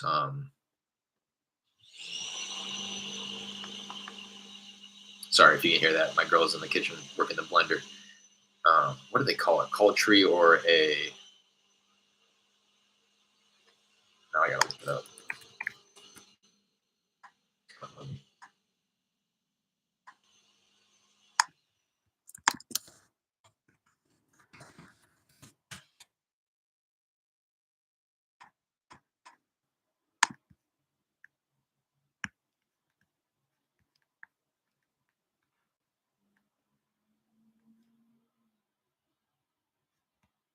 God, it's on the tip of my tongue too. Don't you hate that?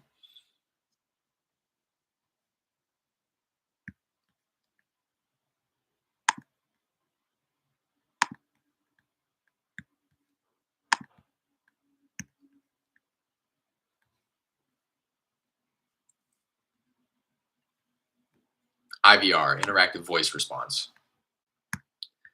I think is what you're referring to there is like when you call in, I always make the example of like when you call a doctor's office and they're like, for pediatrics, press one, for x rays, press two.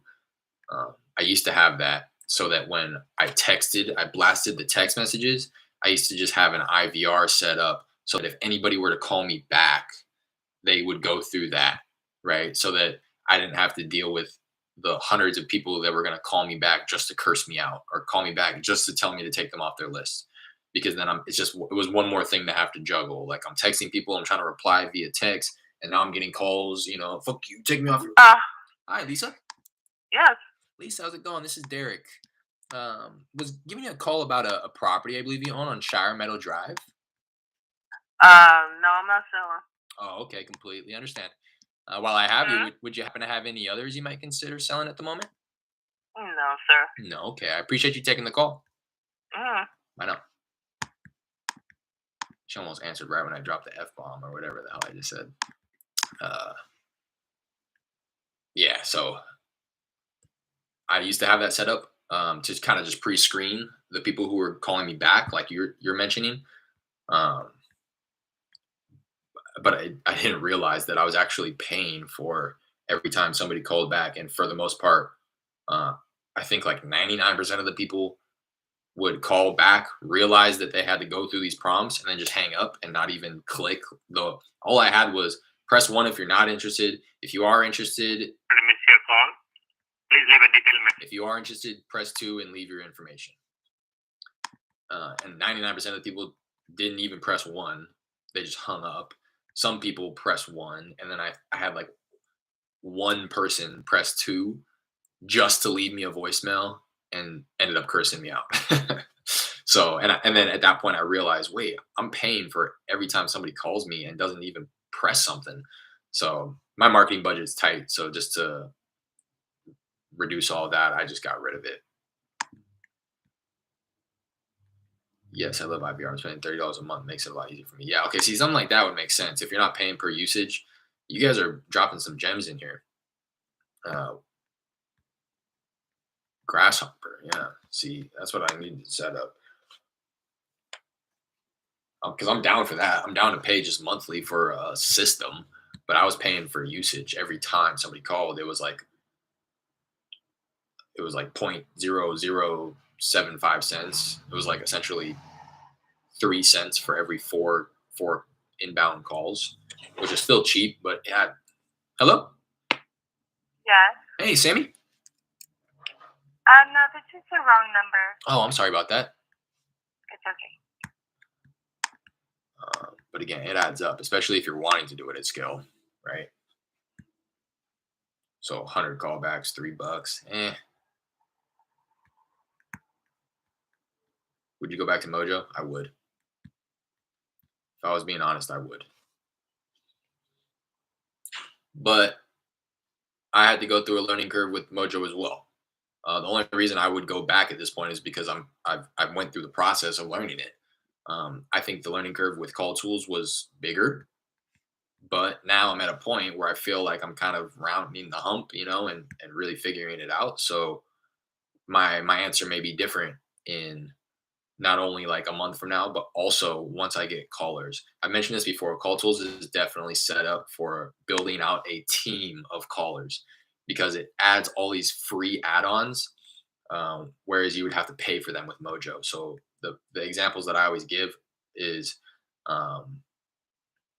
one is the call recording. CallTools records all of your phone calls if you set it up that way. I would be careful, just know what in your state if that's going to be legal or not. Which is whereas on Mojo you had to pay extra per month to have your calls recorded.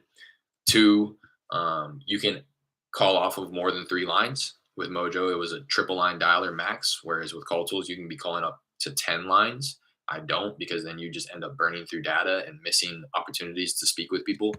The most I'll call off of is 5 lines. And 3, you can add an unlimited amount of callers to your CallTools account for free.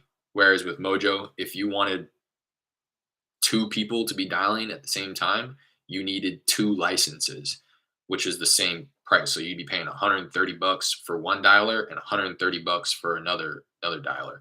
If you wanted 2 people to call, you'd be paying $260.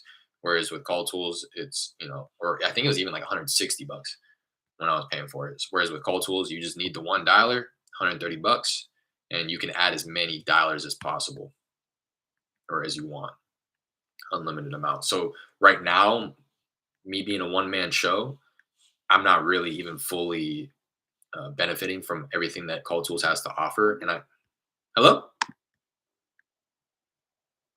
hello, Yes. hi, is this Bobby? No, it's not. Can I help you? Sure, sure. I was looking for the owner of a property on Hamlink Road. Do I have the right number here? Yeah, that would be us. Oh, okay. Yeah, my name is Derek. I just wanted to give you a quick call, and I wanted to see if you'd ever consider an offer on your property there. Probably not. Not right now. Okay, okay, completely Thank you, understand. though. Absolutely, I appreciate you taking the call. See, like, where she, I think, was just being nice when she said not right now, because she hung up pretty quickly after that. Whereas the other gentleman, I think it was a gentleman or woman who I spoke with recently, it was like, or I think it was a woman. I don't know. You know what I'm talking about. She was like, no, not right now. And that's what prompted me to be like, okay, does something have to happen? And she was like, yeah. Whereas I think this woman was just kind of being nice. Not right now. Click. Not somebody who I'm necessarily going to set a follow up for. Carlos, yeah, yeah, hopefully, yeah. So that's why at this point in time, I would still go back to Mojo. I'm not going to, because again, I've gone through the learning curve now with CallTools, where I feel more comfortable, and I'm feeling more comfortable every day. Like I said, me just being kind of a geek about optimization, I know that there's still more for me to optimize on this and be more proficient at it. Um, I think I just have an attachment to Mojo, maybe because that's where I did my first 2 deals. So I feel like maybe in the back of my head, I still feel like if I went back to CallTools, I could get another deal, but I can get a deal this way too. And yes, it offers so many things that Mojo does not, free of cost, free of charge, and it's just not stuff that I necessarily benefit from at this point in time, because I'm a one man show. Looking at Grasshopper, no charge for people calling in, and they give you a number. No more having to use your own. All in all, I spend 130. Hello? Hello? Hey, Thomas. Yes? Thomas, how's it going? This is Derek. Was giving you a call about a property I believe you own on Arrowhead Drive. Same thing. Hung up once I mentioned the property. I'm going to go ahead and mark him not interested. Contact made. God, CallTools, that's another thing. CallTools doesn't, the beep that it gives you when somebody picks up is so subtle. I could just be talking to you guys and not even hear when somebody picks up. And that's what happened. The guy was sitting there listening to me talk for like probably a few seconds before I even realized that he picked up the phone. No more using your all in. I spent $130 run my wholesale company, including prop stream. Yeah, nice. Grasshopper. Hello? Hello? Hi, Mary. Yes? Mary, how's it going? This is Derek. I was giving you a call about a property I believe you own on Royal Hill Drive. No, I think you have the wrong number. Oh, I'm sorry about that.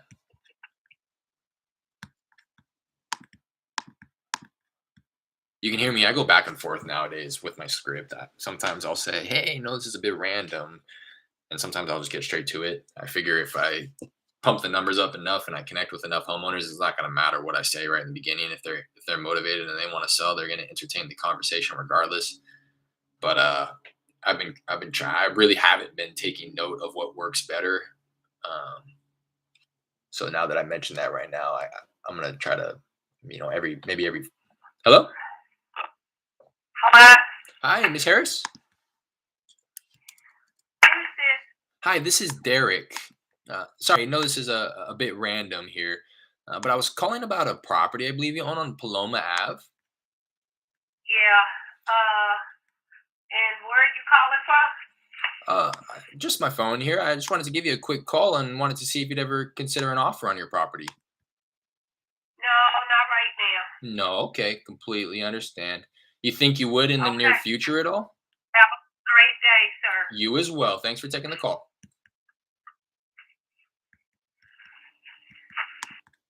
She said, "Where are you calling from?" I said, "My phone."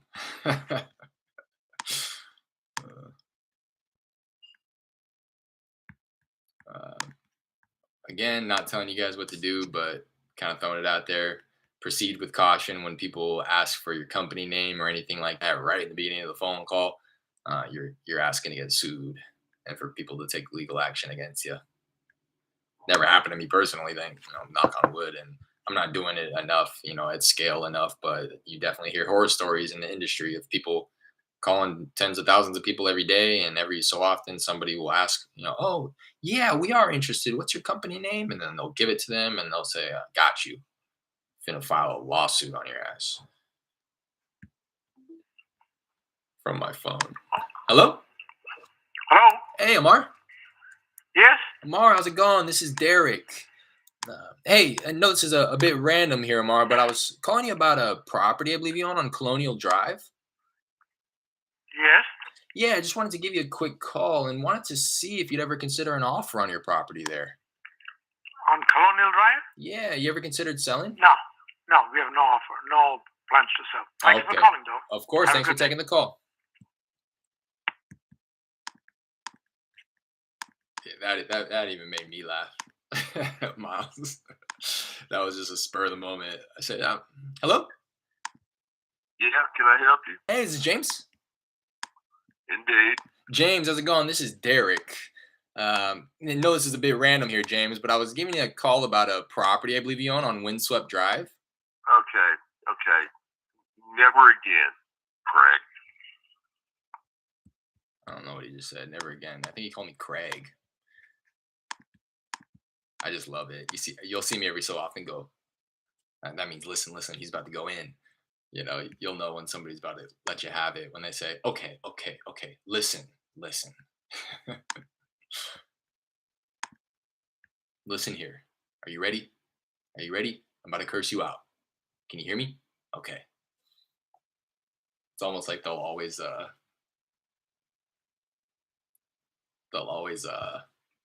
like prepare you for what's about to happen.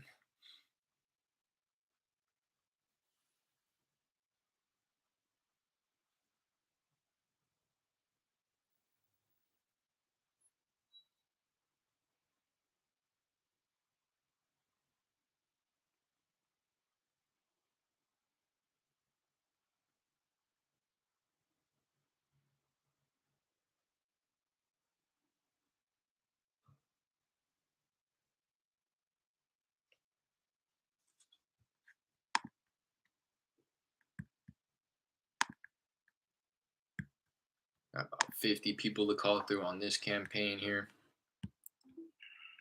Hello? Hello? Hi, Miss Thompson. Yes. Hi, how's it going? This is Derek.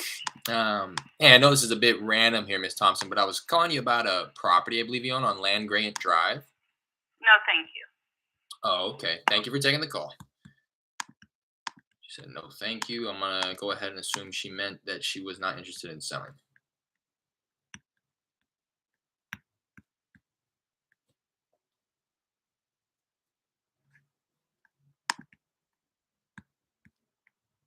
Been getting a pretty good contact rate on this campaign here. It's been picking up within the last few minutes. That's for sure. And I've kind of been freestyling the intro there, and I kind of like throwing their name back in there. I don't know if you guys have heard that. I've been saying, "Hey, sorry, I know this is a bit random name." And again, for those who are just kind of tapping in my process, how I go to approach the beginning of the phone call. The name here that I see on title, or at least the name the name that's popping up, is his name was Eric. So it was clear to me that that was not Eric who answered the phone. So I just went straight to Miss last name, which was Thompson. So I addressed her Miss Thompson. Not approved to call this number. Please check your phone book for the correct number. And then if I can't pronounce either their first or last name, I will say something along the lines of, "Hey, sorry, I don't know if I have the right number here. I was looking to get a hold of the owner of a property on address without the house number. River Meadow Lane, in this case." And if they don't get inundated with calls every day, they'll say, "Yeah, this is he or this is she. How can I help?" And, "Oh, yeah. I just want to, this is Derek. Just wanted to give you a call about that property to see if you'd ever consider an offer." So that's kind of my three tiers there. Ideally, I'll address them by their first name to kind of breed a bit of familiarity. Like, "Hey, you know me. This is Derek."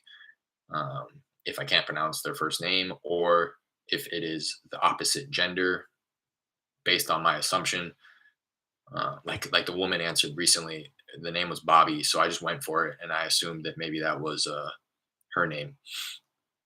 But if I can't pronounce the first name, or it is based on my assumption the opposite gender, I will go Mr. or Mrs. last name. If I can't pronounce the last name either, I will go to the address and ask for the owner of that property on that street name without the house numbers. I won't say, "Hey, I was looking for the owner of 1123." I just go straight to the street name.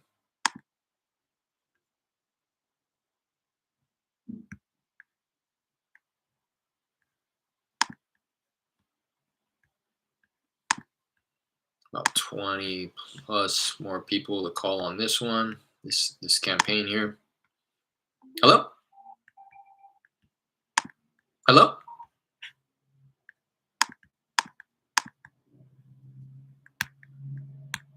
And then after that, I want to revisit the stats real quick because I don't know if you guys were here in the beginning, but before I dialed through these campaigns.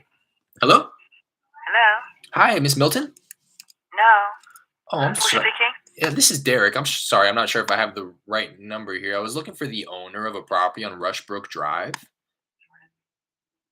No, that's in Houston. I'm sorry. Yeah, okay. I'm sorry. I dialed the wrong number here then. I appreciate you taking the call. All right. Bye now. That was weird. She goes, "That's in Houston," although it's not in Houston. Um, it might have been her, to be honest. She just wasn't wanting to talk with me or something.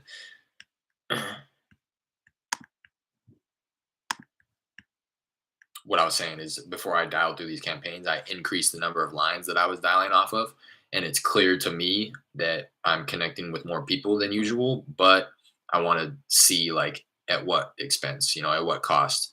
Am I connecting with more people or am I connecting with more people and also missing out on opportunities to speak with other people because I'm dialing off of more lines? It kind of goes hand in hand, right? The more lines I dial off of, the more people I'm going to connect with, but also the more people that I'm not going to be able to connect with when they answer the phone because I'm on the phone with somebody else.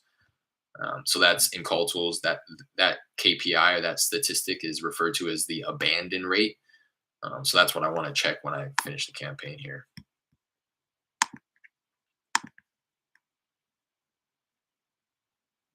Texas people are just different. I jumped to 100 hoops for every telling Houston just to make 1K. Yeah, damn. Hello? Yes. Hi. Hey, sorry, I'm not sure if I have the right number here. I was hoping to get a hold of the owner of a property on Meadow Trail Lane. What did you want?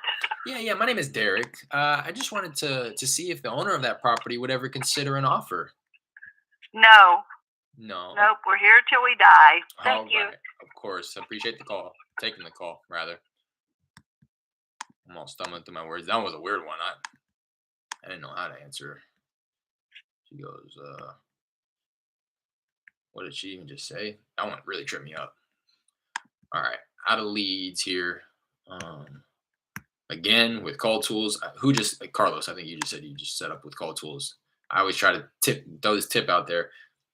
If you're dialing off of 5 lines and it comes to the end of the campaign, it's going to give you a red notice pop up across the top of the screen that says this campaign is out of leads. But what it really means is we're dialing through the last 5 properties, and once those 5 properties get dialed through, then we'll be out of leads. So I always let it breathe for like 20, 30 seconds. Okay. And almost every time I connect with at least one more person after I get that notice across the top of my screen. So just be hesitant to exit the campaign right when that notice comes across the top of your screen. I always see the notice, give it another 30, 60 seconds. And then after I let it breathe for a second, then I'll exit the campaign, which is what I'm going to do right now. And then I will be back in 1 second. I made more money in Arizona. People are more friendly. Yeah, I bet. 1 second. What's up?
Wow, Ed Miles. Message retracted. Oh, that's not a loud, sophisticated one. You're going to send something, you got to leave it. Just kidding. I'd imagine it was just a typo or something. Congrats, Miles. Congrats on your 14K so far, Derek. Thank you, sophisticated one. I appreciate that. Appreciate that. Trying to run it up a little bit higher than that, but that was proof of concept for me for sure. That was I'm proud of those 2 deals, especially I'm proud of both of them, especially the first one though. I feel like I did a lot of moving parts, helped a good handful of people on that one. Second one as well. Second one was like a lot, like kind of boom boom, quick quick. I think I could have made even more. I made more on the second one. I made 6 on the first one. Um, sorry, it was a typo. No, I figured. I'm just joking. Sophisticated one. I'm just joking with you. Um, I made 6 on the first one. Split that with my partner. It was a 12K spread. In all honesty, I mentioned this before, but I'm done talking bad about my JV partner on that one. It should have been 12 to me. He didn't quite do as much as 50% of the work by any means. By any means. So, but I'm done complaining about that. So made 6 on that one, and then I made 8 on my second one, and I did that one by myself. So, and that one was very quick. Um, Quick in the sense of finding the buyer and assigning it. So I was proud about that one. And I was getting ready to mention I probably could have made more on that one, but that's kind of how I want to treat my deals, especially doing it virtually. That's how I want to build out my process. Just quick, more volume than anything else. Not really worried. Obviously, the spreads are going to get larger with time, with me building my buyers list, finding better buyers that are going to pay higher, and also improving my my acquisition skills to be able to get the properties at better prices. If you mind me asking, what did you do with your 14K spread? Shit, paid rent, um, paid rent. Went to Hawaii. It was my girl's best friend got married, and it was kind of like serendipitous. Like we were always gonna go to Hawaii. We were never not gonna go to Hawaii because she was a bridesmaid, but rather we went out to Hawaii and I was able to pay some money. We were always going to go and she probably would have had to just pay for everything, which I didn't want to happen. So luckily I closed on my first deal like weeks before we went out to Hawaii. Um, and then the second one, I can whisper it now. I got her an engagement ring. So I bought a ring for her. So that's what I spent my 14,000 on, and rent and text message marketing, more marketing and all that good stuff. But it wasn't like I made these grand, like I didn't like hire anybody or I didn't get these crazy things with 14,000. I just kind of was spending it um, as I usually spend my money. I always hear it's best to put it back into marketing. Yeah, for sure. The next check that I get, I do plan on doing something like that. I'm hoping that I can get a good sizable check so that I can I don't know what it is that I want to do yet. I may pay somebody and train them on my driving for dollars process because that's something that is kind of low level, low skill. I've already recorded myself doing it enough where I feel comfortable just showing somebody the videos that I've recorded and saying, "Hey, look, this is how I want to do it. Uh, do it for a couple hours a day and get me, just continuing to build my list. That way, I can constantly be building my list." So that I can keep my driving for dollars being my bread and butter. I'm either going to do that or hire somebody to handle my text messaging. I feel like that's kind of the next step up where it's going to take a little bit more skill, a little bit more skill involved, but it's not as, intensive as hiring a cold caller. I don't want to separate myself from the dialer. I think that's going to be something that I want to do later down the road. I want to stay on the phones as long as possible because I know that when I start hiring people, it's just going to require so much more data to be able to generate the same amount of leads. So I'm going to stay on the phone for a while. I think the first hire that I'm going to make is either just like hiring somebody on Fiverr or something like that to build my driving for dollars list so that I can start, I try to do like an hour or two of driving for dollars virtually every morning. So if I put somebody to fill my place with that, I can just get an extra hour or two on the dialer every day. Have you connected with Benjamin Blackburn out in Houston? He has a YouTube channel as well as he's a good plug for the dispo. I have actually. I speak with his partner Derek. Um, I'll kick him some deals every once in a while to see if he's interested in buying them or help with JV. I don't speak with Benjamin or Ben or however he's referred to as. I don't speak with him personally. I speak with his partner Derek. Oh man, Derek, I see you went out. You deserve it, bro. Yeah, thank you, thank you. I wasn't like I said, I wasn't splurging by any means, but I definitely wasn't like frugal. I wasn't out in Hawaii like, oh no, I can't spend it because I just got paid like thousands of dollars. So did you shoot straight with sellers about assigning their house? Curious. No, no. I don't go out and tell them that that's what I'm doing. If they ask, I will say something along the lines of, yeah, we're not sure of our exit strategy on this one. It can be one of three things. We could purchase, I try to be clear that it's not my money, it's my partner's money. My partner and myself have some cash on hand. I'm always referring to my partners. Um, we can either purchase the property, fix it up, and sell it. We can purchase the property, fix it up, and rent it out, or we may just purchase it and sell it right away. Right? If somebody comes along and wants to offer us more money for it, we're going to entertain that conversation. Right? What I am very clear about is that we're in it to make money. We're in it to make a profit. Um, so I say something along the lines of, by no means are we looking to hit the lottery, but we're in this to make money. This is my job. So we will be looking to turn the property over and make a profit on it. I need to learn about delayed gratification as Gen Z. I want everything now. I want to deal with it in the first month. I got to be patient. Oh yeah.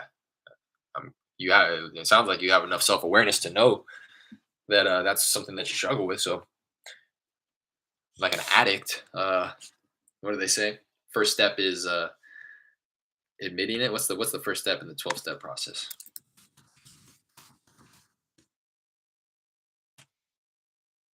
Admitting that you're an addict. Yeah. So we've gone through the first step.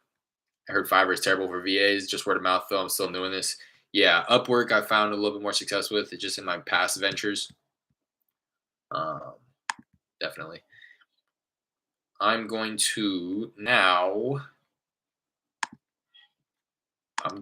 hop over and kind of transition into follow up.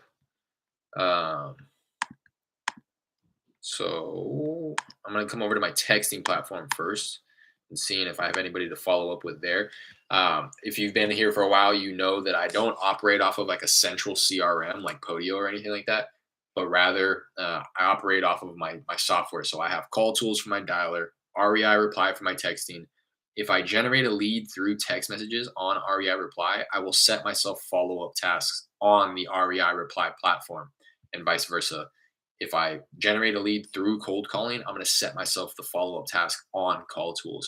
So when it comes time for me to go to do my follow-ups, I will just start with one and then end with the second.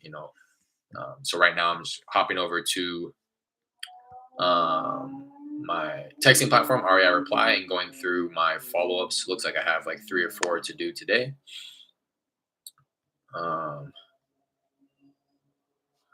This guy is like kind of bothering me. So texted him. He said, I renewed the lease October 1st, so it would be a while. He says, I'm preparing selling my house and another rental at the end of January. This was back in early December. He gave me the address. He said, well, you want to make an offer? I said, absolutely. Did you have a number in mind you'd be hoping to walk away with? And he keeps talking. There's a similar house in that neighborhood that recently listed for 250. I said, did you have a moment to hop on the phone? And then he never replied. And then once I gave him the out and said, we can continue texting, he texted me back right away. I was planning to do a little fix up, carpet and paint. What's your best offer? I said, I'd probably be in the range of 115 to 130, just to throw a number out there. I'm seeing properties similar to yours that sold upwards of 200 max. Is that more or less what you were thinking? Hey, just following up on the offer that I made. I just saw a new listing in spring for a house 30 square feet smaller than mine, listing price 267. Again, he keeps referencing these listed properties, not the sold properties. And yeah, it may be 30 square feet smaller, but it may be, twice as big of a lot and 50-year newer build. So based on how I ran the comps back about a month and a half ago, ARV for his property is like 225,000, not 267. In his little small subdivision, which is where I'm keeping the comps. I don't want to go outside of his subdivision because it's like a unique subdivision where it looks like there's one way in and one way out. So I don't want to go beyond that subdivision. Nothing in that subdivision that was a comparable property sold in 2021. So I said not many comps, assuming that the light rehab is all that's needed. My max would be like 150. I said, okay, knowing what properties are being listed for, did you have a number that you'd be hoping to walk away with for a quick as is cash sale? I could probably live with 210 with no realtor fees. And then he said, who would pay me and how would they pay? Which kind of led me to believe that he's not motivated if he's concerned about that type of stuff. I said, well, we would go through a title company so that they can disperse the money as a third party intermediary, and we would be paying cash, likely hard money. It just depends. I'll run my numbers to see if we can be somewhere close to that 210 and get back to you ASAP so we can get some eyes on the property if it seems like something we'd be interested in. I've never talked to this guy on the phone. I'm going to go ahead and give him a call. Um,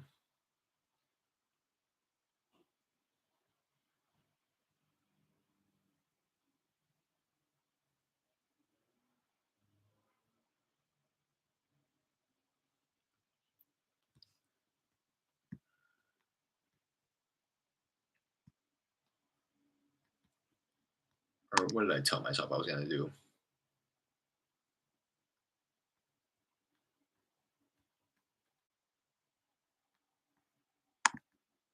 I don't know. This is just difficult because he's not motivated. I've been really trying to focus on not wasting my time with unmotivated sellers. He has a number of he sounds like he has at least 3 properties. Um, I'm not going to waste my time. This guy's, who would pay me and how would they pay? That's not a question that a motivated seller is going to ask. And I'm not saying this to avoid calling the guy. I'm just trying to save time. So I'm going to text him and I'll say,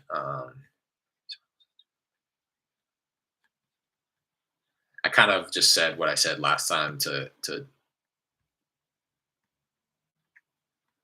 gonna come back to this one. I want to rerun the comps on batch leads now that I've signed up for that, and uh, this guy as well.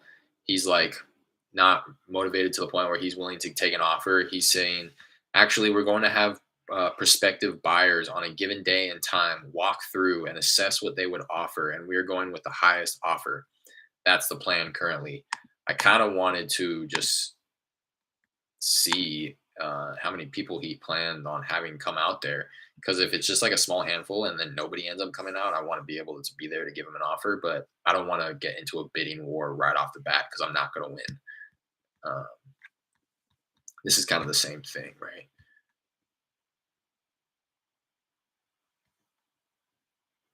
And he's an investor. We are investors, and we will be selling to the highest bidder once we get a fix on a starting. I'm going to remove this guy. I'm not going to follow up with him. It's not somebody that I want to spend my time on.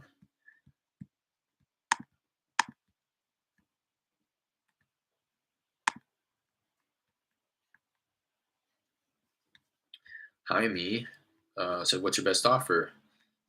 He said, yes, bathroom and kitchen, all of the outside. It's in great shape. So I said, does it need any major or minor repairs? He said, yes, bathroom and kitchen, all of the outside. It's in great shape. It's only the inside. But the people who are renting the property are not ready to move out, so I can't do any repairs. They are real good people, and I don't want to kick them out. They're never late on any rent. They keep it nice and clean. I said, did you have a moment for you to call and discuss? And he said, yeah, it looks like we talked for almost 30 minutes. And then I texted him saying, thanks for talking. And I know that because it's recorded. I could play it, but again, it's a 30-minute conversation. Hey, Jaime. Thanks for talking with me, Jaime. Hey, how's it going? This is Derek. We were just texting about your property. So I offered him 85 cash. I think. Yeah, how you doing? I think I remember this one. I think that I misinterpreted what he had said about the repairs. So I think 85 was too much. Your call has been I think 85 was too much. Oh. So I talked with him like a week after. Looks like I connected with him. He spoke with his wife and they decided not to sell for the foreseeable future. Property's paid off and cash flowing. Tenant has no issue with living in the property, although a lot of work needs to be done to it. He plans on doing the repairs himself. Thinks he will spend about 30 and sell it for 130 after all is said and done, which based on my math seems about accurate. Plans to save my number and reach out if anything ever changes. Gave me permission to follow up every so often to check back in. Him and his wife were driving to New Mexico at the time for a trip. Okay, I remember this guy. To visit the Grand Canyon. He mentioned he just bought a new truck. Also mentioned he had a friend of his bought an acre out in Pasadena where he has 2 homes that are cash flowing almost. Yeah, okay. Yeah, at one point I had him at 90 and I had offered 85. So we were really close. It needs full rehab.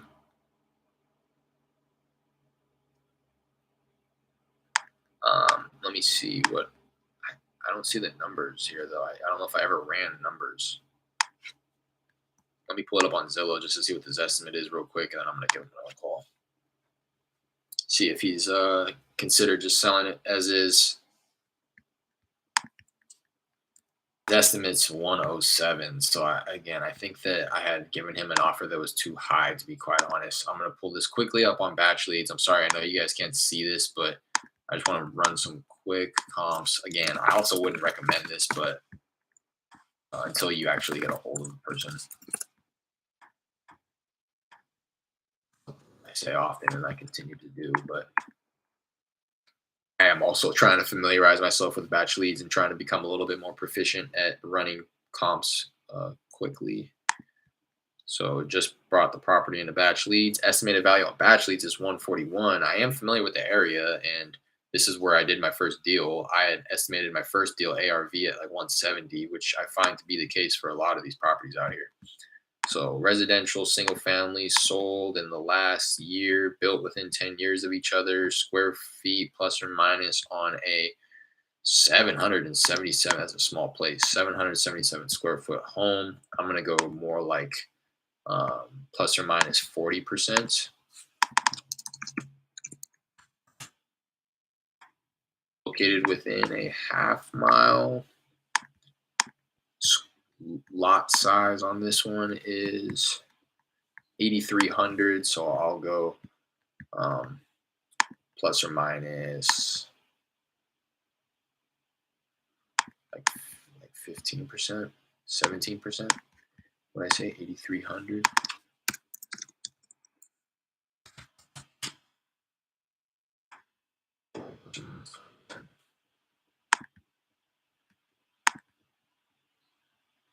Maybe even 25.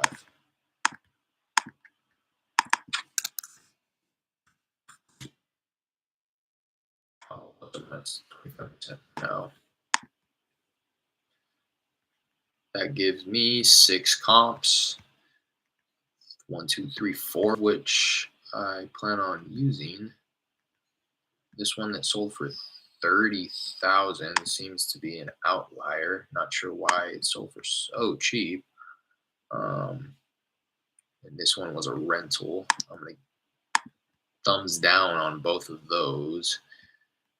Now here's some other ones, all of which are about 0.3 miles away. This one has 30 pictures attached to it, so I can see if it is a flip, which it is. That one has one less bath than ours. Dang, ours is a 3-1, 777 square feet. This one is about 70 square feet bigger, so it's pretty similar property. Same year built, slightly more square feet. Ours is a slightly bigger lot, and ours has one extra bed. This one sold for 143 in June of 2021. I'm thinking if ours sold at the same time, that ours would probably sell for like 150. Yeah, maybe like 150 with that extra bedroom.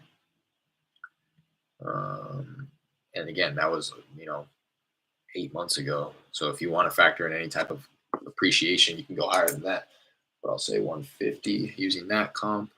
Go ahead and thumbs up that one. This one about 220 square feet bigger, sold for 200,000, 2 years older, about 2,000 square feet less on the lot, and one less bedroom. So they're sold for 200. I think ours could sell for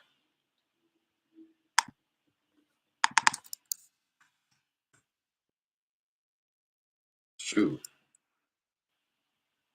195. What did I say that sold for? 200.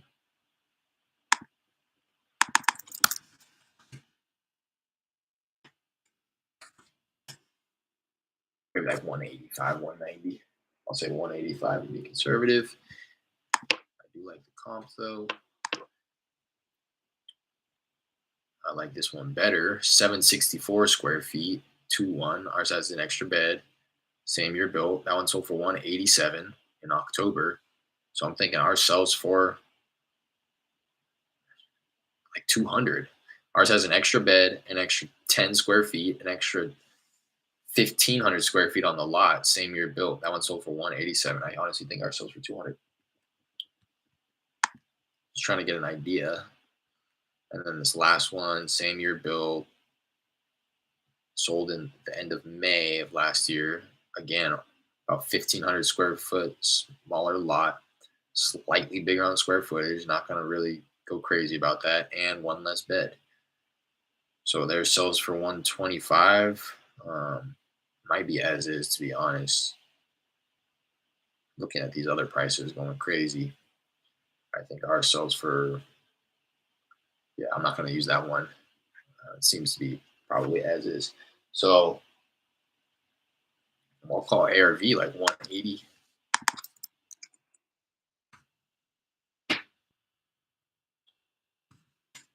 Case I would like to be somewhere around where I was, I guess, around 85. So HAR has good appraisal estimate. I usually offer what they appraise it for. They also have good recent sold comps, unlike PropStream. That's why I really like batch leads based off of what I'm seeing compared to PropStream. I used to have PropStream and I used to run comps on that, but I would always go to Redfin to get more accurate data and more data. But like you said, let's check out HAR just for the hell of it and see what they have it appraised at.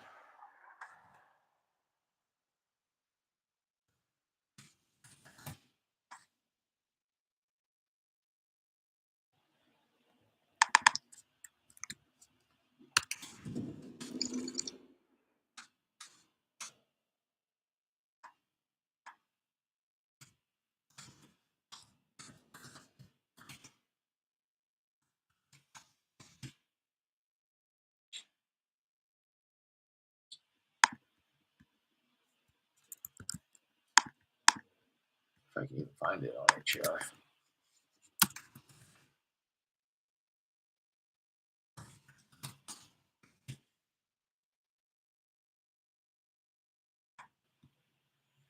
HAR has it appraised at 100.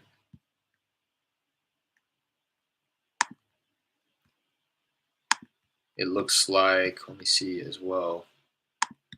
They have, I believe, an appraisal amount on batch as well under the tax information. They have it appraised at 100 as well. So I probably could have gotten away with doing the 90 when he had brought it up. So slightly regret not just agreeing to it and moving forward. But then again, he was always having to run it by his wife. But I will reference that when I get the call right now. I spoke with him November 18th.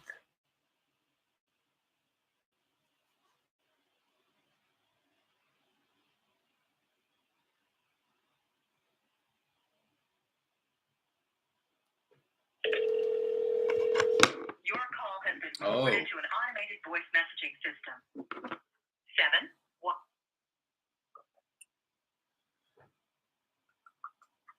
That is the right number. I'll let it breathe for a second and call him again.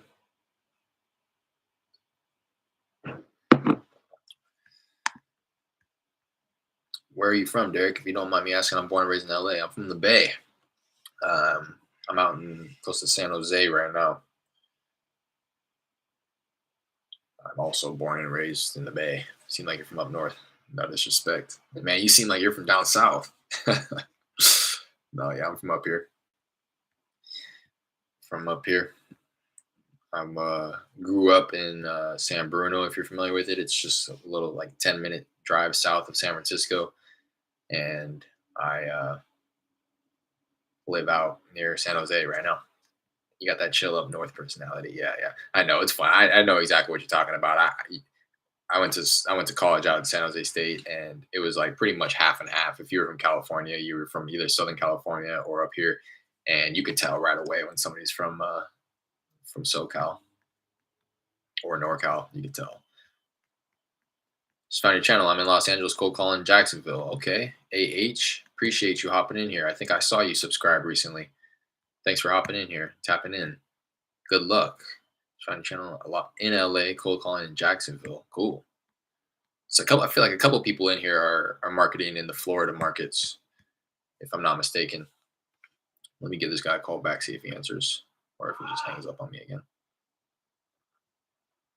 Because that's what it sounded like. It sounded like he ended it, not something. Call has been forwarded to an automated. Sounds like maybe his phone's off. So I'll go ahead and call him next week. I'll leave a note. Has he reconsidered selling? Ask what number we need to be at in order for him to consider.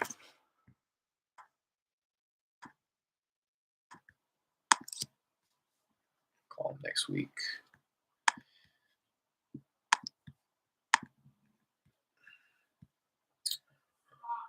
How old are you, Derek, if you don't mind me asking? I am 28. Once you get up here in those numbers, you got to think about it for a second.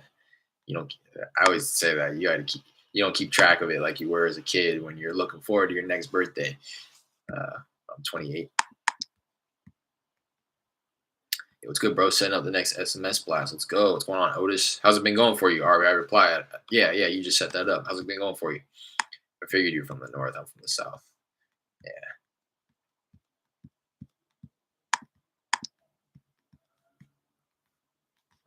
And I had the guy that I said I would deal with it later. I had set myself a task to run comps, so I'll do that real quickly.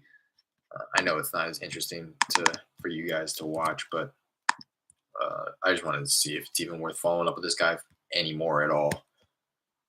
Just because of the way he's been talking, it seems like he's not motivated.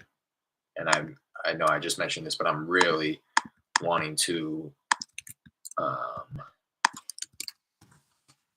serve my time and use it as efficiently as possible. And the best way to do that is going to be not following up with people that aren't going to sell, at least not at the price that I'm going to need it at. Following up with unmotivated sellers seems to be the best way to waste time in this.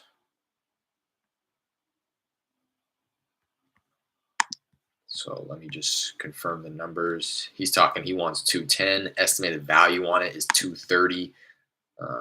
That alone kind of tells me that he has high expectations. Been good learning more since the other day. Yeah, I bet, Otis. With this thing, I've been kind of speaking on that all day today. It's just the learning curve, and with REI Reply especially, it's like every day you can implement something new that's going to take away from you having to manually do a bunch of stuff because of the automation features. So it's almost like every time you use it, you're able to optimize a little bit more.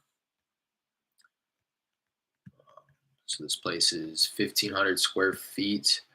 I will go plus or minus 20% still. It's a little bit on the high end, but located within a half-mile. Square footage on the lot is just shy of 6,000. So I'll go plus or minus 40%. What will that give me on the high end? Yeah, that's cool. That's actually exactly where I want it.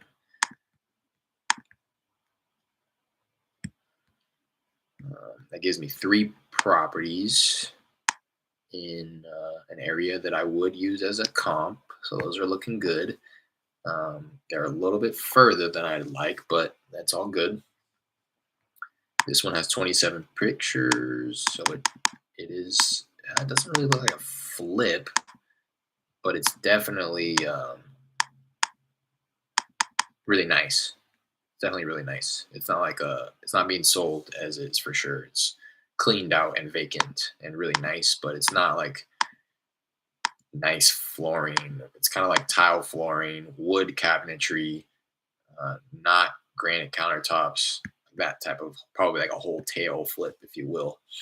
Same beds, baths. This one's about 200 square feet bigger, slightly bigger lot, nothing to write home about. Same year built. This one sold for 254. So I think that, and this one sold back in August. So I think ours could probably sell for what, 230, 234, 235. So let me go ahead and thumbs up that one. Next one sold for 154. I'd imagine as is. No pictures here, but I'd imagine that it's as is. It's just slightly bigger in terms of square footage, about 50 extra square feet. Pretty much same size lot, 2 years older, sold for 154, which is, I think, right around where I said that I wanted to be with this guy.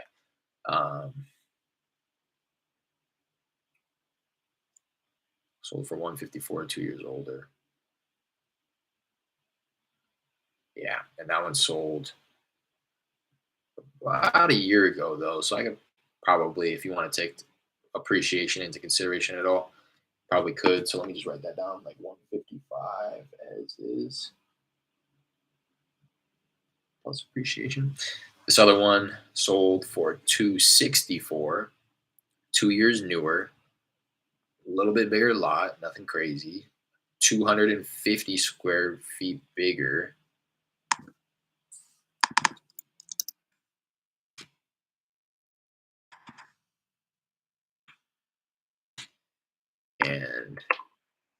And an extra bedroom. So I think ours goes for like what, that one sold in September, 229-ish. And the other one I said 225. Yeah, so I'd say like probably 230 that ours could go for, as long as it's something similar. This other comp had a 2-car garage and 2 stories. So I just want to be sure that that's what ours is as well. Ours is a 2-car garage.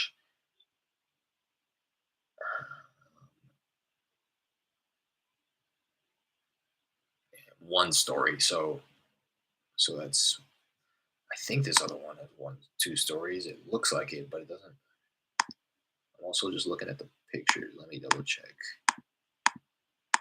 See if I see a stairwell in here. It might just be like an attic, to be honest. I think it may be.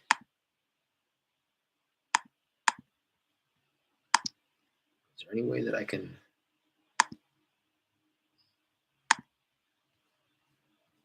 That's the only thing about this stuff. Let me pull it up real quick.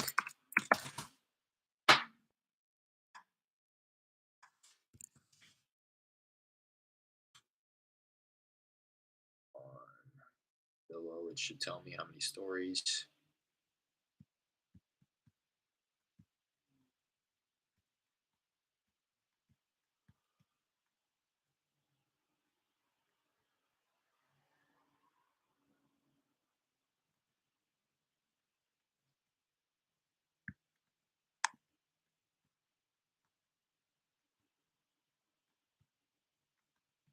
Thought it was going to tell me how many stories. Stories 1. Yeah, so that the extra window on top may just be like an attic for aesthetic purposes. So I'd say, yeah, what I say ARV around 225, I think is what I said. 230. That's with me considering a little bit of appreciation.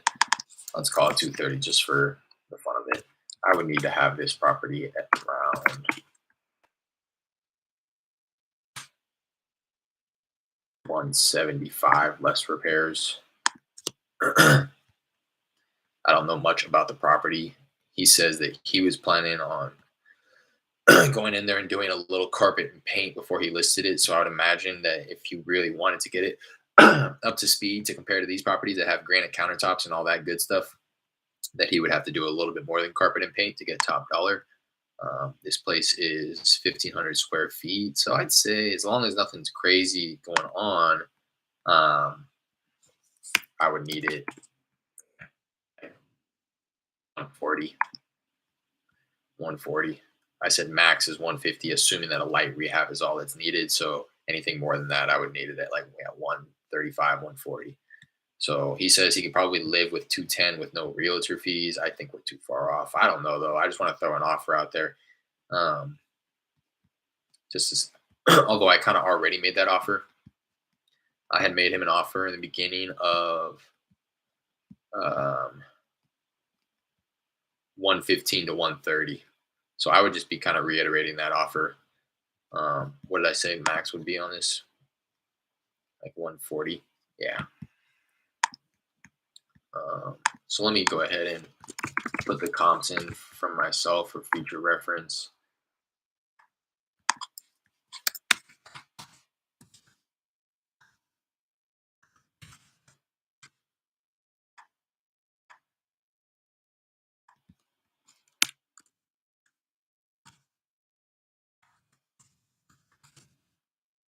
And yeah, and then this other one went as is at 154, assuming that it went as is, I would imagine. That one's 2 years older, 154, same size lot, pretty much the same square footage, slightly bigger, like 50 extra square feet. So same beds, baths. So I'm thinking ours could go for 150.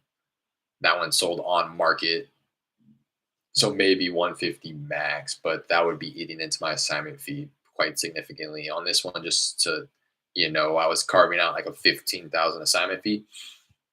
So maybe there's some market appreciation in there where I'm able to go upwards of 150, but then it would be cutting it close to the point where I wouldn't really feel confident offering him that, with knowing that I would be cutting it so tight on the back end. So I would feel most comfortable like maxing out at like 140. So what I'm gonna do is I'm gonna text this guy. I'm not gonna call him. I just think that we're too far off. And again, I've already made him the offer. Same ARV that I already calculated before. Kind of edit my note here, assuming average rehab, 140. Do those numbers again.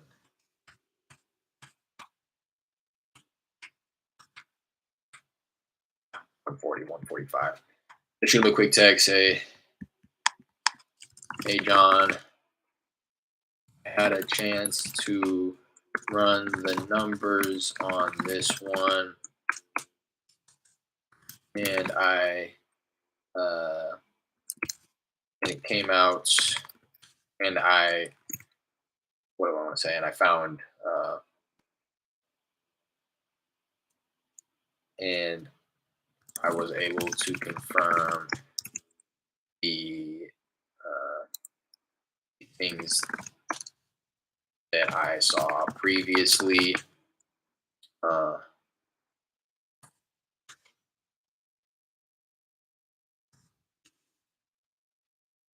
gonna give him the comps too. He keeps referencing these properties that have been listed at 270. I'm gonna say the properties that I'm looking at.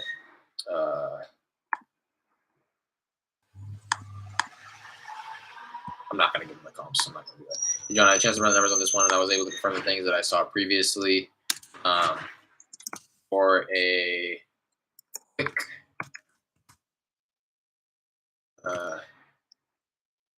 quick, convenient cash sale. Quick, convenient as is sale. We would be right around that 130K.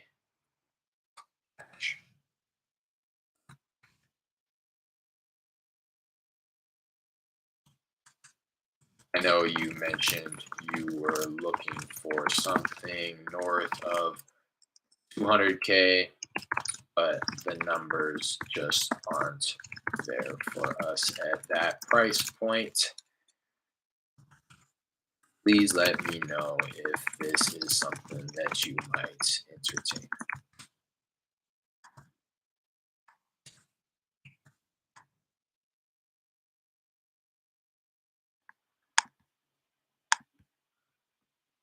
I'll go ahead and check in to see if he's replied 2 days from now, or on Monday rather. I'll go ahead and say, Any response to the last offer? If not, add into the offers drip campaign, which is set up to just follow up with the people who I have made an offer to, but they have not accepted it.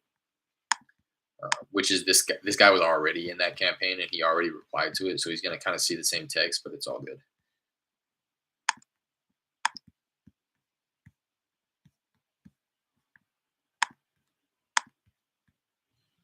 I'm in my 20s as well, which I hadn't known about this in high school. Yeah, you're telling me.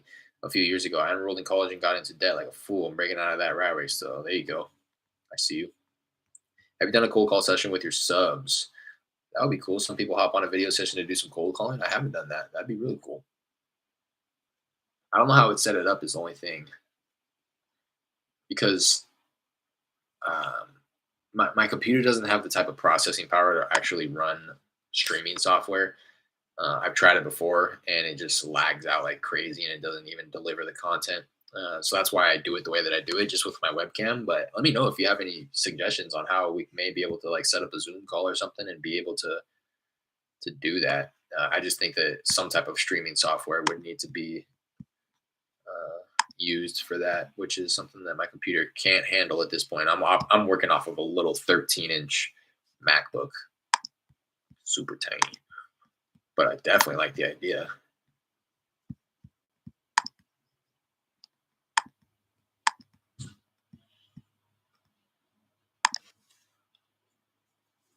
All right, Raul here. This is somebody who I'm not going to follow up with. Although the other day he was saying he would sell it for $255. He'd like to sell it in the next month, as is. The place is in pretty decent shape. He sent me a few pictures. I asked if there was wiggle room on the 255. He said there is. He said he couldn't hop on the phone, but that I could text him. I asked him why he wanted to sell. The place looks pretty nice. He says, I'm not selling, but if the price is right, which right there showed me that he's not motivated. Asked him what type of repairs were needed. He says the roof is 8 months old. The AC doesn't work, only the heater. I said, all right, considering the repairs that it needs, and I gave him an offer at 180 to 190.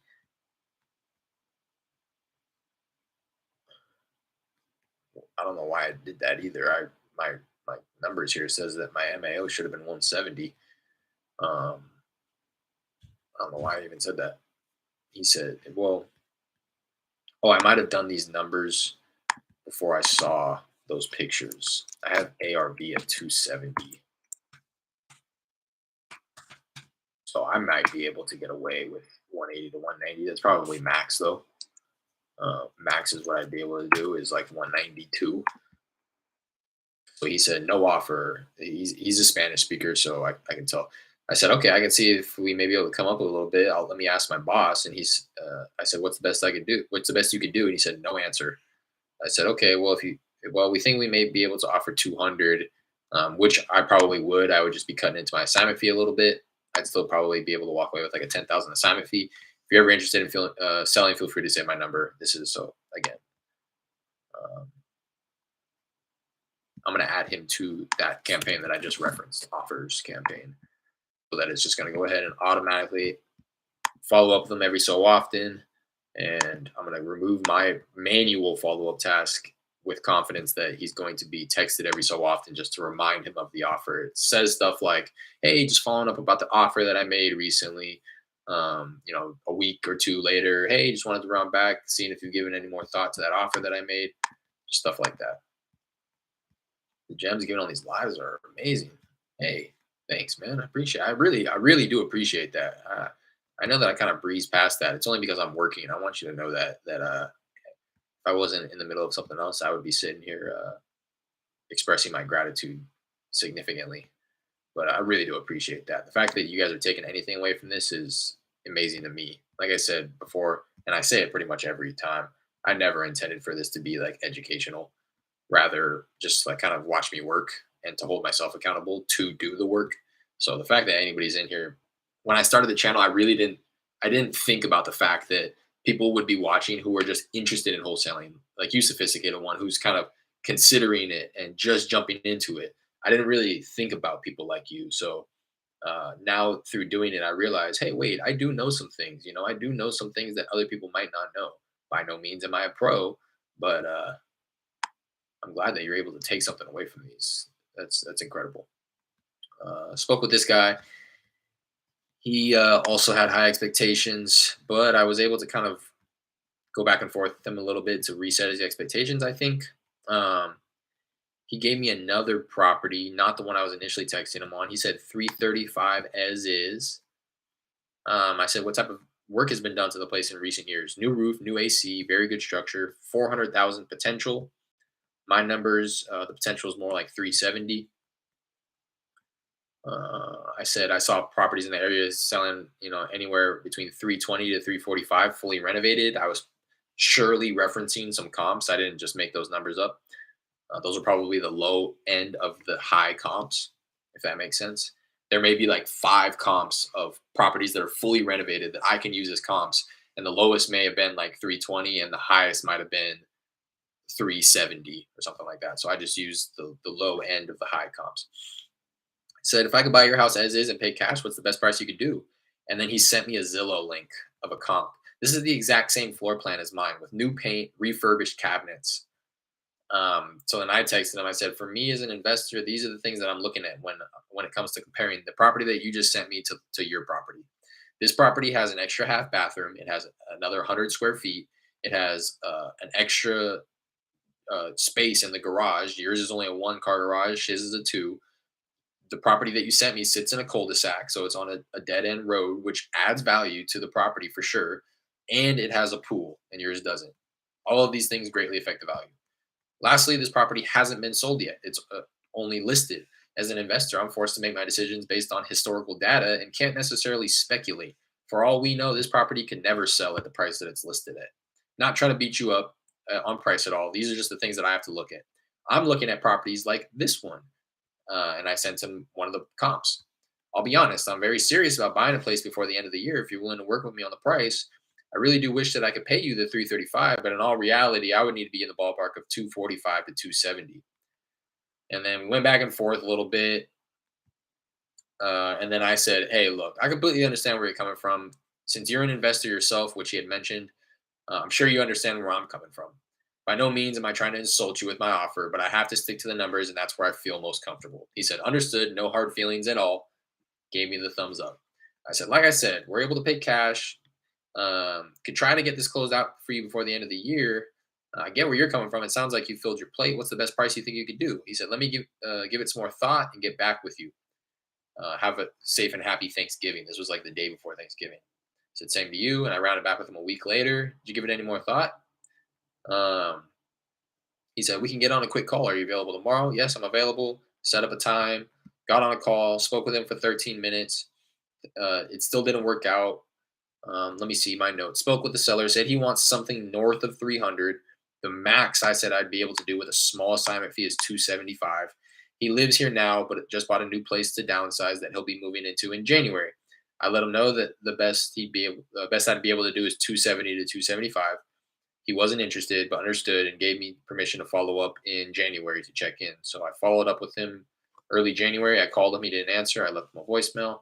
I'm going to go ahead and send him a text. Again, this is not one that's really motivated or should demand a lot of my time.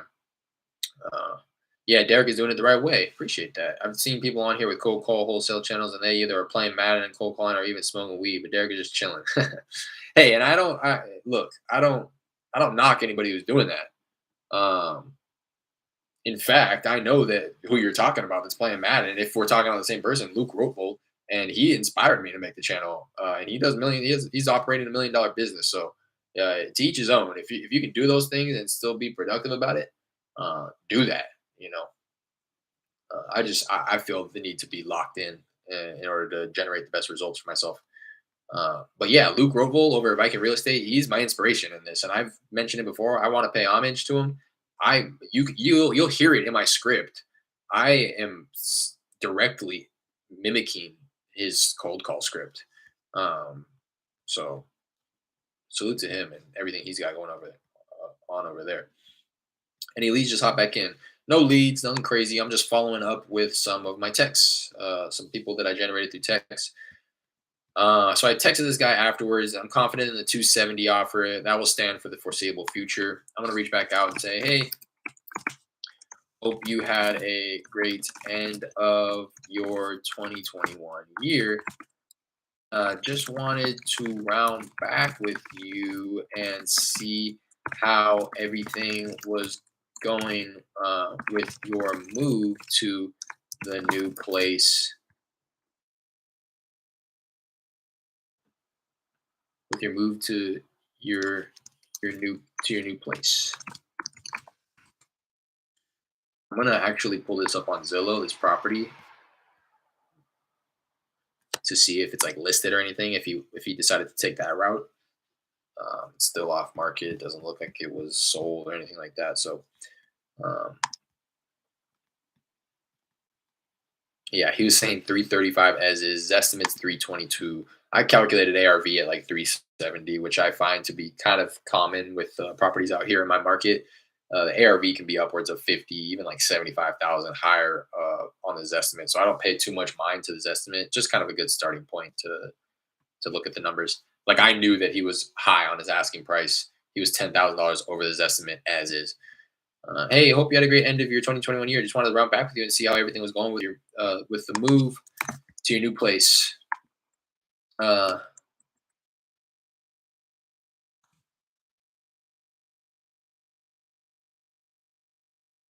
have you given any more thought to selling the house on this street?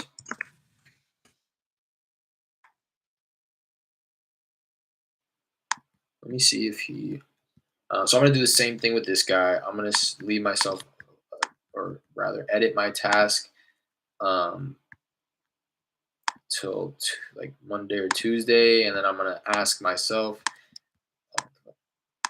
say, any response to last text? If not, add to the offers follow-up campaign. If he does text me back, I'll know and I'll be communicating with him. But yeah, he again, I was gonna be at like 275 max for a small assignment fee. Small assignment fee for me in running my numbers is I'd have to take a look at it, but it's probably 10,000. And hey, trust me, I'll take a $2,000 assignment fee. I'll take $100 assignment fee.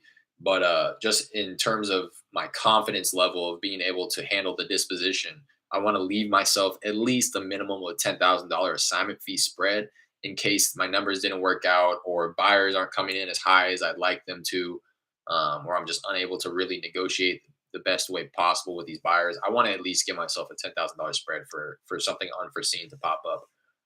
But again, by all means, that's just in terms of my confidence level. So, you know, I'm sure, again, I would take $100 assignment fee. Doesn't matter to me. Sounds like most of your sellers want retail. You may need to go find a hedge fund. They buy retail. Yeah, see, that's another thing. Exactly. Like, it's just not something that like I definitely want to do that in the future. It's just not something that I necessarily want to spend my time on right now to build out the disposition end of my business, but rather I will entertain that once I get something under contract at a price that's attractive enough. I just want to, kind of like I just mentioned, Stefan, I want the ability to send it or sell it to kind of a mom and pop fix and flipper if I'm unable to find a hedge fund.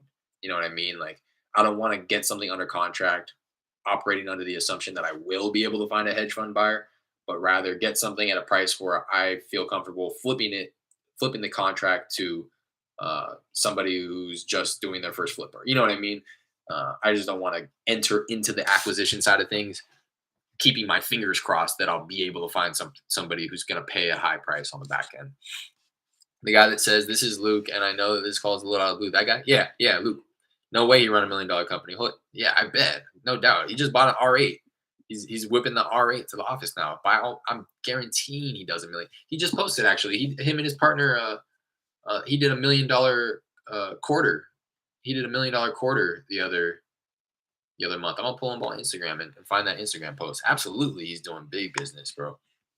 He's been on Brent Daniels' podcast multiple times. That's how I found out about him, and that's how I got directed to his channel. He's big time, bro. I want to find that post. He's getting into development now. He does Airbnb. Yeah. 150 million plus in real estate deals. Uh, Look, this is his board of leads and all his flips and stuff. Couldn't be more grateful. When Viking just started in 2014, his partner and I used to dream about the days we would hit 500,000 in a year. The next goal was always a million for the year. Our last closing gave us our first $1 million quarter.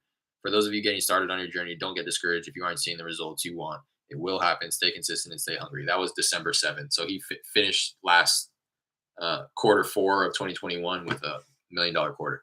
So yeah, he's doing it, bro. What's up, Derek? Hi, everyone in the chat. What's going on, Roxy? Thanks for hopping back in here. Yeah, he does more than a million Airbnbs and doing commercial. Yeah, he's big time. He's big time.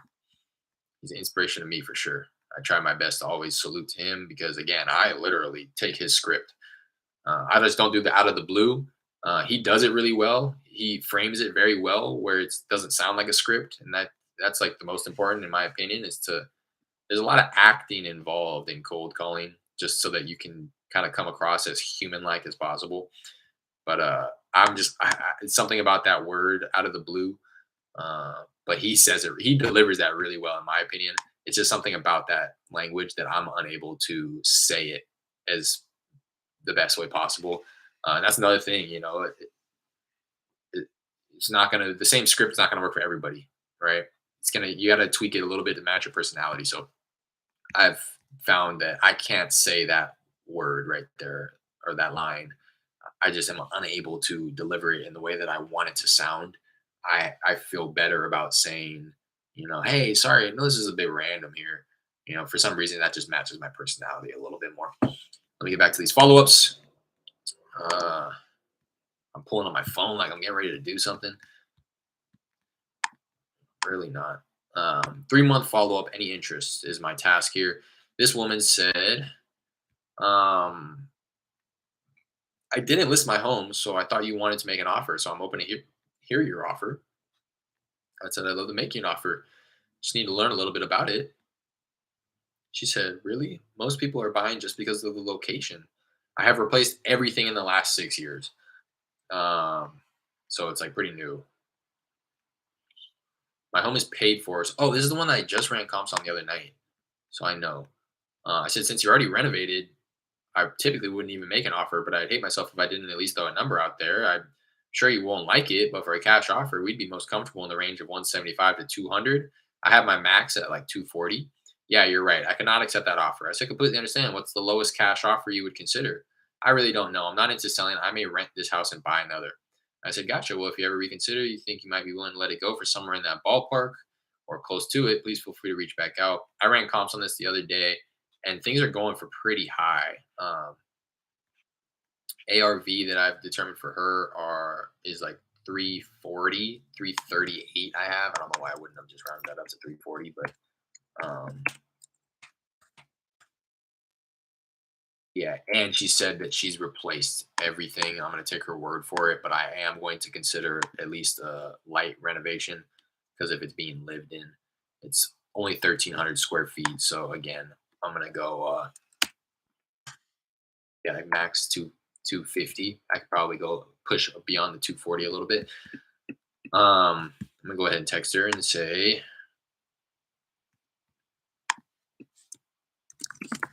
Shirley, we spoke the other month about your property on West 30th. Just wanted to round back to see if you've given any more thought to possibly selling your place there.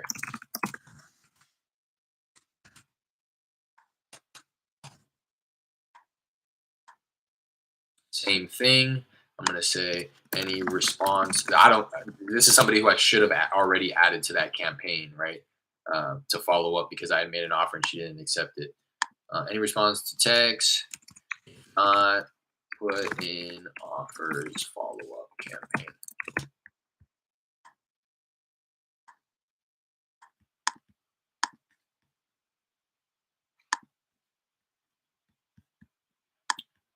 All right, that's everybody who I wanted to follow up with on my texting platform.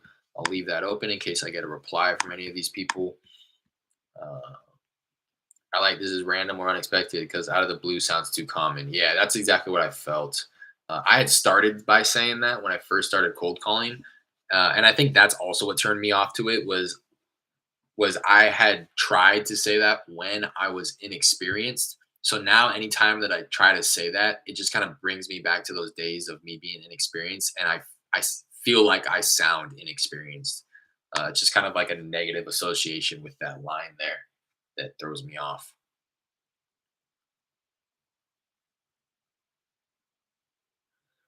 That out of the blue line is considered a spam term now. Exactly. I think Bachelors has that line in something to avoid. For sure, it's spam. I would not text the initial text with that line. That is for sure spam. It's being flagged by the carriers. Cold calling, you can say whatever. It's just, say what you feel is going to, uh, prompt a conversation to actually occur. So this is something that I wanted to look at. So today I had 9 people abandon on my dialing sessions. Um, for an average of like 16%, which is pretty average based on what I've done in the past. So meaning again, out of all the calls that I made, 9 times the machine, the CallTools has determined that 9 humans picked up the phone, but I was not on the line because I was on the other line talking to somebody else. So that happened 9 times today based on what the machine is considering. But sometimes the machine is considering a voicemail machine as a human accidentally, so there is a little bit of discrepancy there, but I just like to operate under the assumption that it's accurate 100% of the time to determine whether or not I need to reduce the number of lines I'm calling off of or things like that. So I just wanted to see my performance for the day. Quick reports for the day. Made 17 contacts, which probably pretty good based on how long I was calling. I really wasn't calling that long. 13 wrong numbers, 8 no contacts. I'll mark it no contact if it connects me and I say like anytime I'm like hello, hello, uh, and then I just hang up. I will mark that as no contact because like the machine again, Call Tools is telling me that a human is on the other line, but I wasn't actually able to have a conversation with them. And then 6 voicemails. So it patched me through to 6 voicemails. And that's kind of what I was just speaking to. Call Tools is supposed to be a predictive dialer. So it's only supposed to be connecting me to humans. It's taking the first few seconds of the call to determine is this a human or is this a voicemail machine?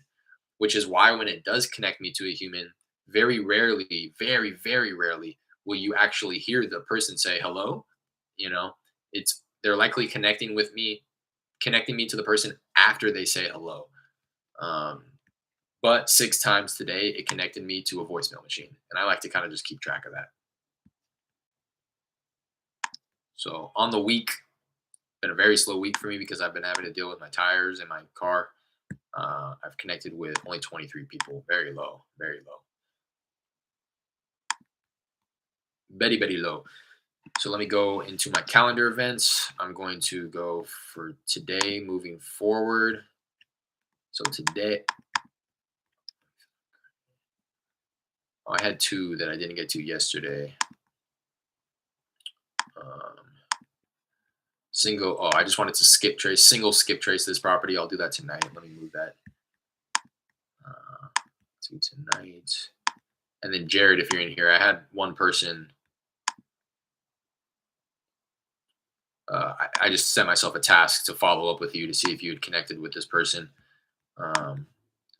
Roberto Gutierrez. I'm going to DM you on Instagram right now so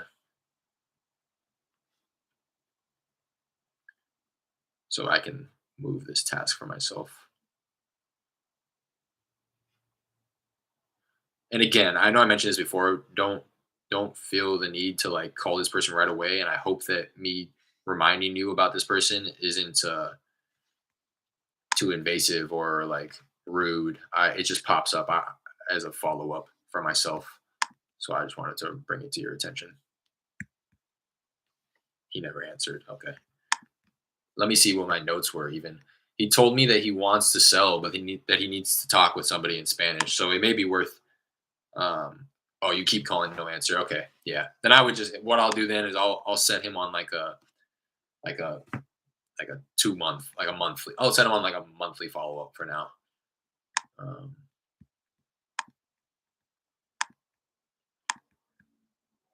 and remind you in like a month.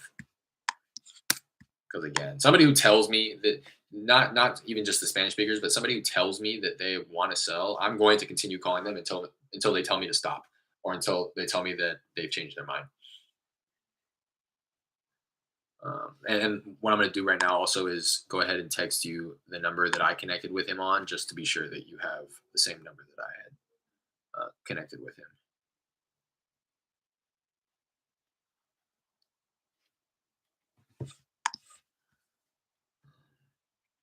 All right, today I have like a good handful of people to call actually. Um, so this woman first connected with her in April of 2021. Property was in probate. No interested in selling at the moment. Asked when I should follow up. She got emotional. Oh, this is my partner who left this. She got emotional and said, "Give me like 10 years," and then hung up. That's why I said it seemed like the death was recent. I connected with Tammy, is her name. Her mother is the woman on title. Passed away in 2018. She mentioned that she's the one who pays the taxes and HOA fees on it, but that she's in court with her sister now trying to argue her case. Sounds like there was a dispute as to who was going to take ownership to it. Not really sure what that means, but she asked for a call back early next year. I connected with her mid-January, like almost a month ago. She doesn't know the current status of the legal battle. Her lawyer and sister's lawyer have not been in communication. She plans to reach out to her lawyer to see what direction it's headed. She mentioned that her nephew currently lives there and the water is off and that all the other bills are in her name and are becoming burdensome to keep up with. Uh, Me and her plan to revisit the conversation in 2-ish weeks, which will give her enough time to discuss the next steps with her lawyer. So this is one where I'm kind of just, I'd like to get it under contract before even before it goes all the way through this legal battle. But uh, I would be putting it under contract knowing that it really wouldn't be valid until one, it goes through probate, two, title gets transferred to this woman and not her sister. And then at that point, we would likely have to establish a new valid contract. But getting the contract now, it it kind of just has her like feeling committed to me. You know what I mean? Um, so I'll give her another call. Um, I remember the last time. She's not like the most pleasant woman to speak with about this because it is burdensome to her, right? So I try to kind of come down to her level, and I'm going to try to do that on this one as well. Um, it's kind of difficult to talk with her though. This is like a thing, right? You want to like kind of get on their level. I don't want to be cheery and oh yeah, when she's talking about her mom dying and how her and her sister are battling in court about the property. I do want to come down to her level. And I know it's a thing with like sales in general that it's very easy to like feed off of those emotions. So I try my very best to come down to her level, but not let it affect the rest of my day as well. While I'm dialing out to her, I'm going to start comping it. I've never comped it.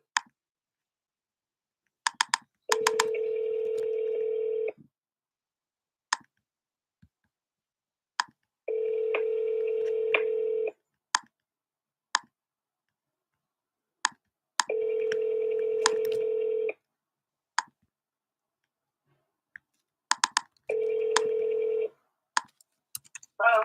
Hi, Tammy. This is Derek. How's it going? All right. What's up? Hey, I was just rounding back. I'm not sure if you recall. Me and you've been going back and forth a little bit about the property over on New Tree Lane. Uh-huh. Yeah, I remember. yeah. How are you doing? Not good, but I don't feel like talking about it. Yeah, I'm sorry. I'm sorry to hear that. Yeah, so I reached out to my lawyer Mm-hmm. last week, and they said they were supposed to be, moving forward with something. But I don't know situation with the courts and COVID and all that. I really Mm, don't know how much difficulty that they're having trying to get whatever established. right. So that's the last thing that I've heard, and I don't know. It's not looking good. I mean, now I look back at the taxes, and the new taxes have come out for this year, and Mhm. now it's almost $20,000. So Oh no. I'm just like, I don't even know if I'll make it to the point of being able to get from under it. But Yeah, yeah. that's what's going on. Okay, okay. Well, just so if and when I'm going to keep my fingers crossed for you, that you are able to kind of retain ownership of the place and win the dispute in court. That's the taxes and all that good stuff. That's definitely something that we would consider in the offer that we're making, and it's definitely something that we'd be able to help you out with. As long as I'd be able to come with an offer that would be above and beyond what you owe on the property, then we'd be able to get all that paid off and hopefully have you walk away with some money as well. So just to kind of throw that out there so you know. Yeah, I know. That's what I was telling my lawyers is that I'm trying to understand with not having all my paperwork. But that's what's happening, and I'm still gonna try to work with the tax office Hmm. because they're basically saying if it was in my name, they could give me some better payment options. Right.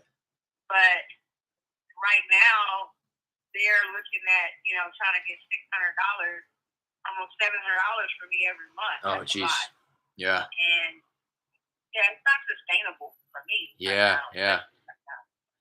Yeah. I don't Yeah. know what they're gonna do, so or how much time I have. So I'll probably call them maybe tomorrow morning. That's a Sure. phone call I don't like making because they're always so ah well and whatever. Oh yeah, I hear you.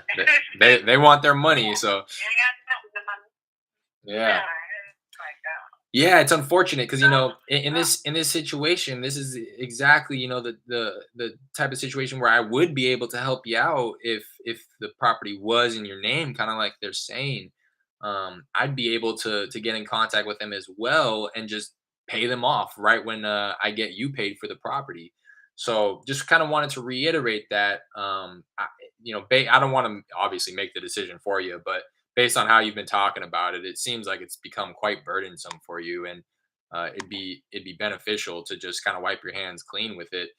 So if you don't mind, I'd love to kind of just stay in contact with you. I promise I won't bug you too much about the process and what's going on with you, but this is my direct line. So if you get any updates from your lawyer and it seems like the finish line is nearing, feel free to reach back out to me and then we can start talking numbers and again hopefully be able to get you an offer that would satisfy all of the money owed on the property, as well as have you walking away with some money as well.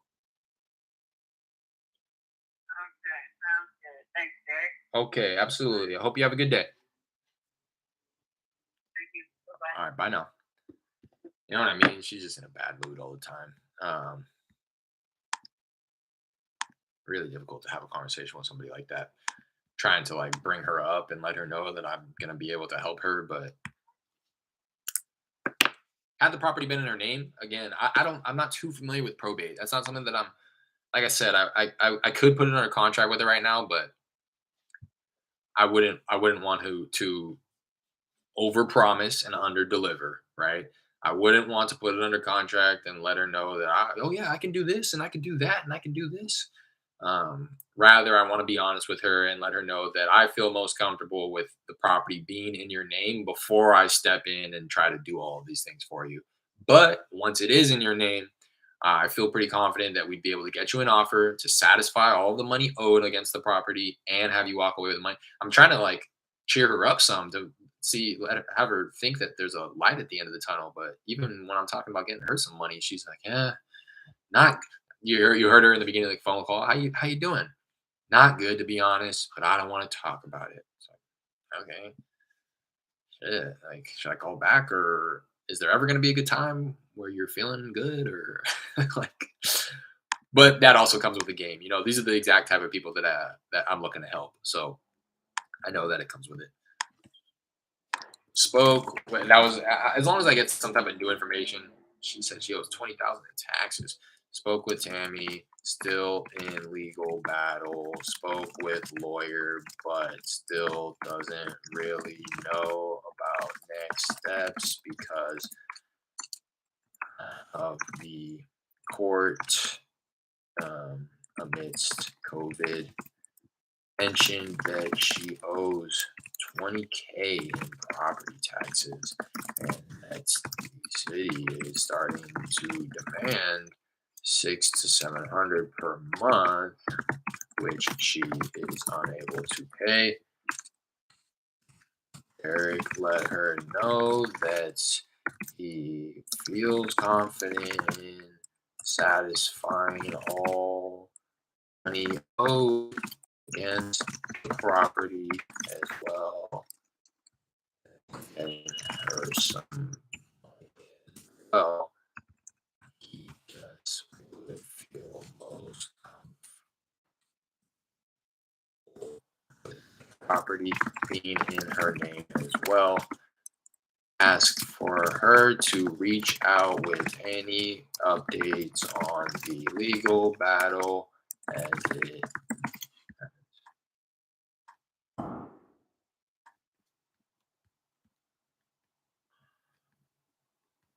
and this is somebody where I don't really want to give her an offer because I mean I could maybe get her a little excited about it, but it doesn't really sound like she's talking to anybody else. And there's no point. Again, if I'm not going to put it under contract, there's no point in giving her a number. Mm, I'm gonna follow up with her at the end of the month.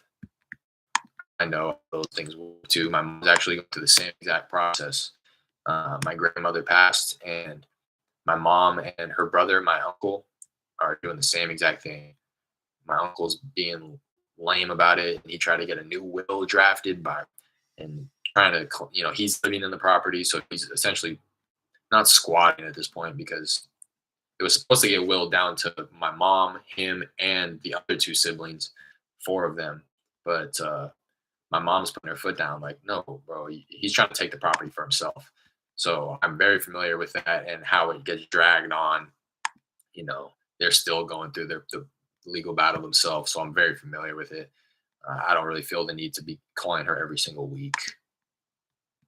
Again, it seems like she's not really talking to anybody.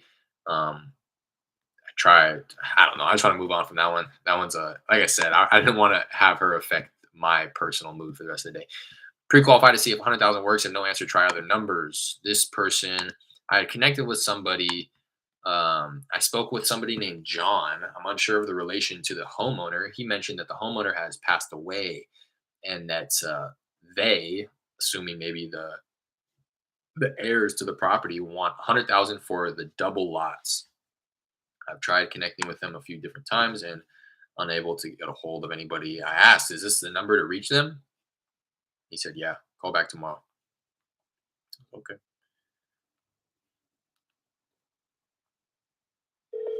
Do the same thing. I'll start comping as I'm dialing up.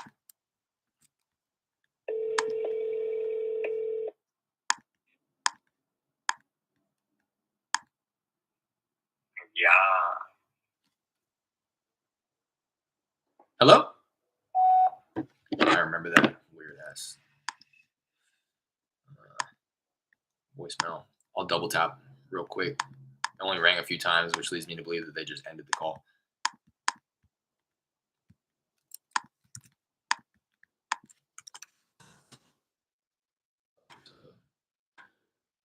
Be ready to run comps if they answer. Tried to look at it before. I don't really understand what he was talking about with the double lots or something, anything like that.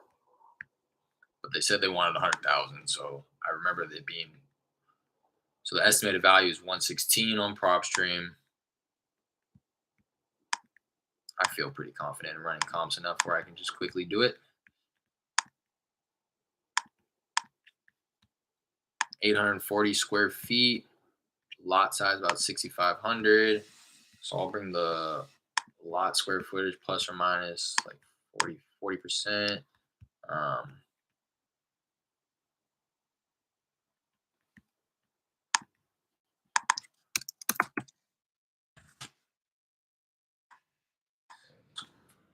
Minus 40%. When it's so small like that, I can go upwards of like 40%. Within a half mile, that gives me 2 properties. Both one sold for 194, one sold for 154. Both are 10 years newer. The one that sold for 154 is a little bit bigger lot, a little bit bigger square footage. I'd say like same beds, baths. 154. I think ours sells for like 144.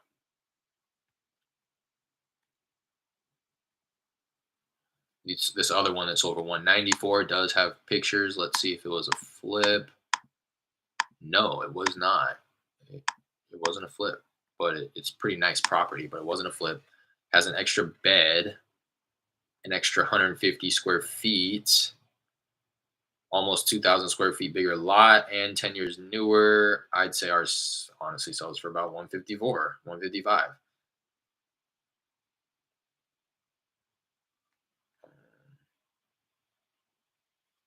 Both sold for around the same price per square foot, 175 and 195. 175 was 2 months prior to the one that sold for 195, which makes sense with the appreciation the market's seen. So I'm just going to go ahead and include both those and see. It says our estimated value ARV is 155. So I would need to be at about 100 less repairs. So assuming that it needed like average repairs, I would need to be at 70, but it's not so far off of their initial 100,000 asking price where I'm not going to follow up with them. Miles, SMH, that's crazy. That was a good deal. Back taxes, I'm sure the home needs work. What are the chances the home isn't in her name though? 100%. I can see. Me and her have had the conversation enough times. I've spoken with her a number of times. I can see that her mother's name is on title, and that's why it's going through probate. But there's a dispute, so I'll double check though. I haven't checked in a while, but I'm fairly certain. Yeah, it's still in her mother's name.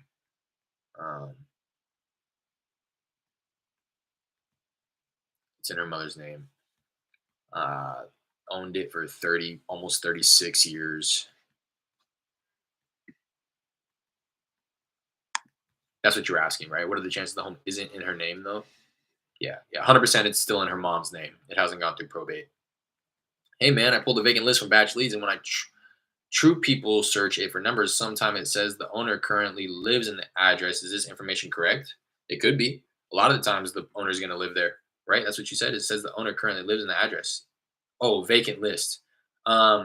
Yeah. So when you're pulling vacant lists, to my knowledge, to my understanding, all that information is being pulled from USPS, the postal service. So the mailman, when he goes or she goes to drop off the mail in the property and notices, shoot, nobody's gotten this mail. I'm just stacking the mail in this mailbox, and it's been, shoot, here's one from a month ago. I don't know. At one point, they notify somebody, the powers to be, but at one point they say, hey, this property's probably vacant. Nobody's pulled this mail out of this mailbox in a month. But it could just be the person living there doesn't check their mail. I don't check my mail.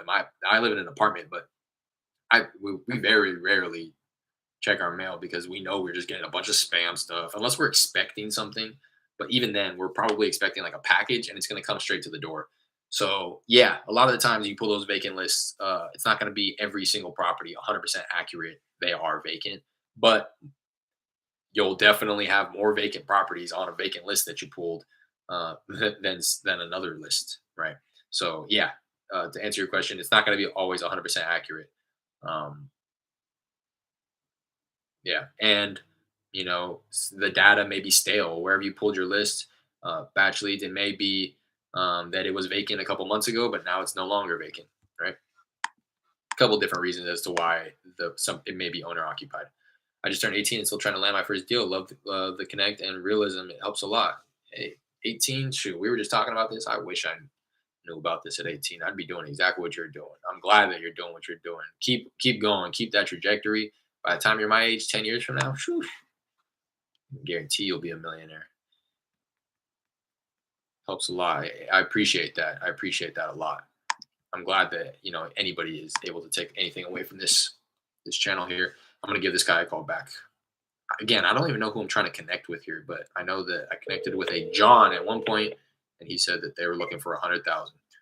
I would need it for 100,000 less repairs. The place is about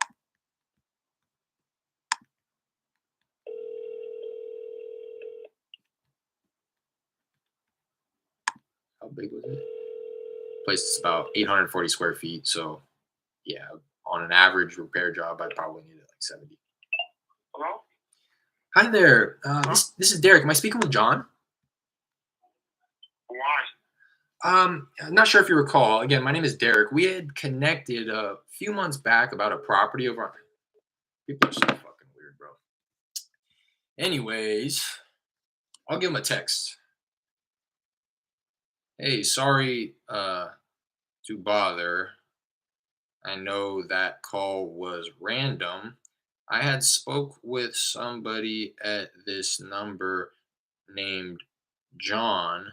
I spoke with somebody named John at this number a few weeks ago about a property at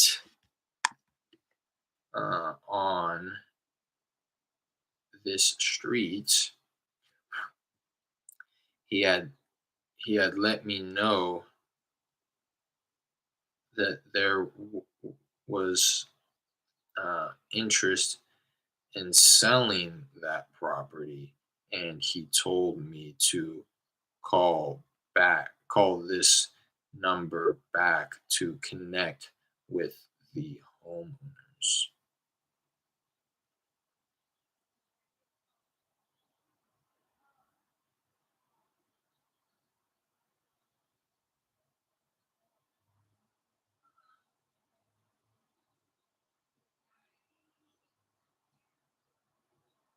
And now I want to follow it up with a question. Um, um, I know that the original owner had passed away. Um, so I'm sorry to be intrusive.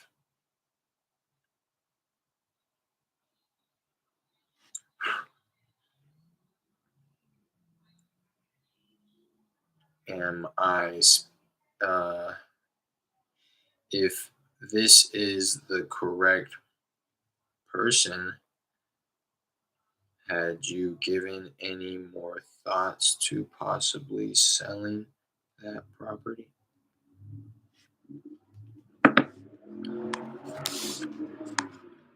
Connected with somebody. After asking if it was John, he said, why? Once Derek tried to explain, they hung up. Derek followed up with a text apologizing for the randomness and mentioned that he spoke with John and asked to call this number back to connect with the homeowners. Derek asked if there was any interest in.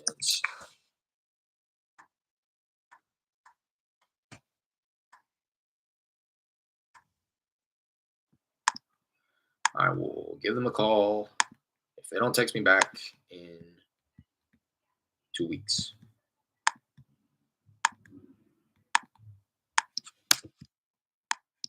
Hopefully they text me back though.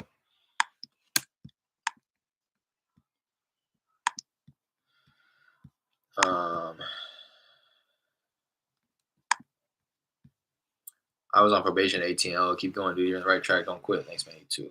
Yup. Tenant decided to buy the house. Connected. Mentioned his tenant did not end up buying the house. Asked for a call back. Spoke with him. Said he wants to give his tenant the benefit of the doubt because they've been there for 10 years. But near the end of the year, him and his wife need to make a decision one way or another. connected with him a couple days before Christmas, talked it over with his wife, going to give their tenants till the end of January to make a move. If not, they're going to explore their options. Mentioned that he wants a very smooth transition regardless, and I reassured him that I want the same. I received permission to follow up toward the end of January to see if they've moved forward any. Highly doubt they have. So this is a phone call that I was actually looking forward to make. So I'm going to give him a call again. We're always having really high vibes on the conversation. I've never pre-qualified him. I don't know what the condition is or anything like that. I'm going to go ahead and pull this into batch leads. I'm going to comp this before I call him because I'm pretty confident that he's going to answer. So I just want to have at least a general idea to throw something out if the conversation goes that far.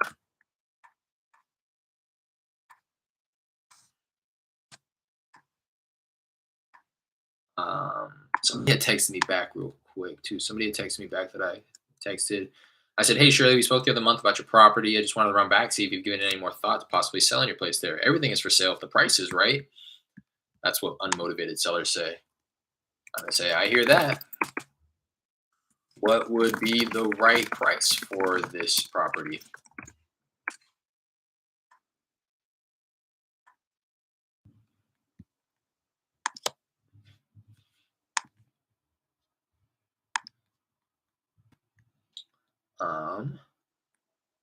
Okay, I've never even actually seen this property. I'm looking at it for the first time right now. How big is the lot? It looks like it sandwiches another property, which I really don't like. Yeah, the lot size is only 1,600 square feet. It's like ones where it shares a wall with the next door neighbor. I don't know what you call that, like a row house. I don't know. It's weird, but it's only one side. But the property itself is only 1,100 square feet, so or 1,600, whatever it just was. So I'm gonna say I'm gonna ignore the lot square footage for now. Within a half mile, square the place itself is 2,000 square feet. So I'm gonna go plus or minus like 15% on square footage within 10 years, sold in the last 12 months. Filter that, see if I get anything. I see some comps. Yeah, okay.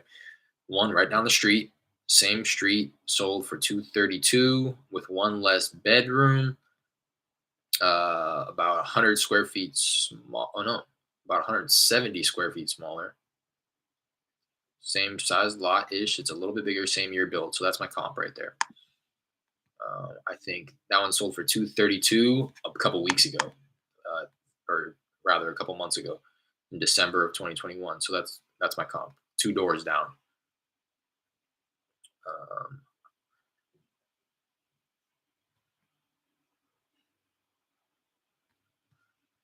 I think ours is that one sold for 232. I think ours sells for 257 estimated value. When I do that, just based on price per square foot in general, batch gives me 253. I'll go ahead and just take the average of between those two, and I'll call it ARV of 255. I don't even really want to look at any of these other comps because the square footage is crazy, but this is my comp right here for sure. I'm going to go ahead and leave a note for myself. Comp. Comps.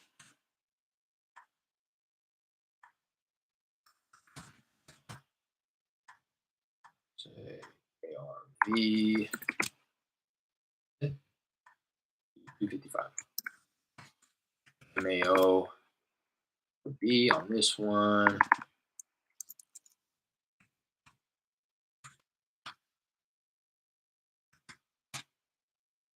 I get it like 195 less repairs.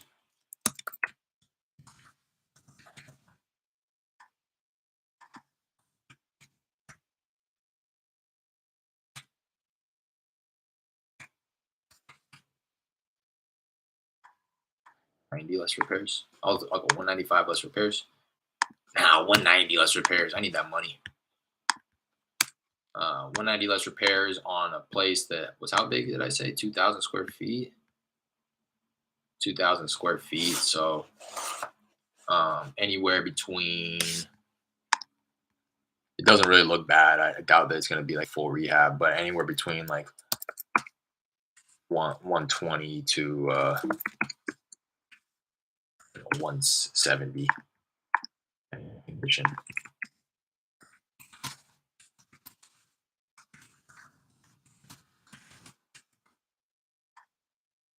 I'm really gonna try to work the script on this one because, like I said, we've been going back and forth for a while, and it's come to the point now where it sounds like he's gonna make the decision to sell if the tenant hasn't sold or bought the place yet, which I highly doubt that they have.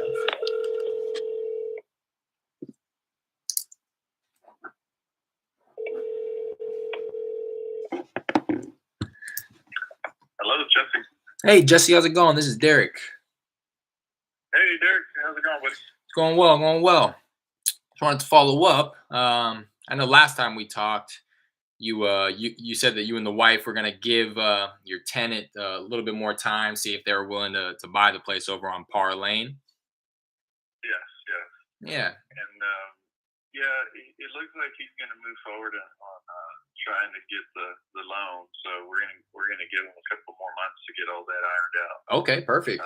If that doesn't pan out, we'll definitely reach out to you at that point. Yeah, please do. This is my direct line, so feel free to save the number and reach out if anything ever changes. You got it, Derek. Appreciate it, man. All right, appreciate you. Have a good one. You have a good evening. They're not going to buy it. I'm going to follow up with him in a month. He's just buying time. He's kicking the can down the road. I'm not going to tell him that, though. I'm not going to be like, how much? At one point, I will, right? At one point, I'm going to say, how much time are you going to give the guy? But I'm not going to I'm going to give him the benefit of the doubt because he's giving his tenant the benefit of the doubt. But it's not enough pain for him to put his foot down one way or another. But at one point in time, it's going to be, and I just want it to be his decision to say, you know what, we've given him enough time, man. I don't want to keep you know what I mean? The motivation isn't there yet for him. But it's a good person to keep following up with. He appreciates me following up every time because he knows that he has the option. Connected with seller. Mentioned that the tenant is going to move forward in getting a loan to buy the place, and they are going to give him another few months. Eric asks that he save his number and reach out if anything changes on his end. It's not going to happen. I first connected with him May of 2021. Tenant decided to buy the house. If anything changes, he'll let me know. Connected with him 6 months later. He mentioned that his tenant did not end up buying the place. Asked for a call back. Called him back 2 weeks later. Said he wants to give his tenant the benefit of the doubt because he's been there for 10 years. But near the end of the year, him and his wife want to make a decision one way or another. Connected with him a month later. Talked it over with his wife. They're going to go ahead and give his tenant one more month. If he hasn't made a decision by then, they're going to go ahead and entertain their options. Connected with him today, which was about a little over a month later. Yeah, it sounds like the tenant's going to go ahead and buy it. So we're going to go ahead and give him a couple more months. You know, like, what can I say? At one point, like I said, I can start to get a little bit more overly aggressive with him. Like, how much time are you going to give him, man? But it's cash flowing. There's no motivation there. He's paying him rent, so there's no reason for him to sell other than he wants to. Let me see why he's even wanting to sell. If I don't even know. There's no motivation there that I've been able to dig up. So definitely one that I want to continue following up with because I know his tenants he's not gonna buy the place. So I'll follow up with him like mid-March, which is like a month and a half from now. He said he's going to give him another couple months. Why would he need a couple months to get qualified for a loan? He can go into the bank right now and get qualified. So I know that it's just the seller kicking the can. The seller doesn't want to deal with it. It's not that the tenant doesn't want to does not want to buy it. It's that the seller doesn't want to deal with it. This gentleman, I don't really remember too much about it, but I'm going to go ahead and call him before I waste my time comping it. I have his number saved here. At one point in time, he had called me back because I was following up with him so much. And he was like, hey, I got your calls. I just so you know, I haven't forgot about you. You know, I do want to sell at one point in time.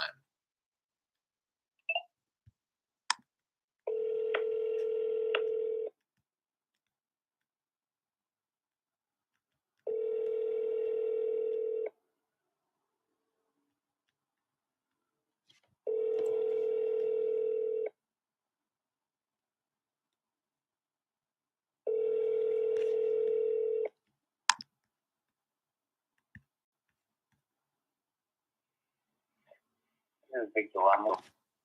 Do the same thing, kind of let it breathe for a second, and I'll call him back.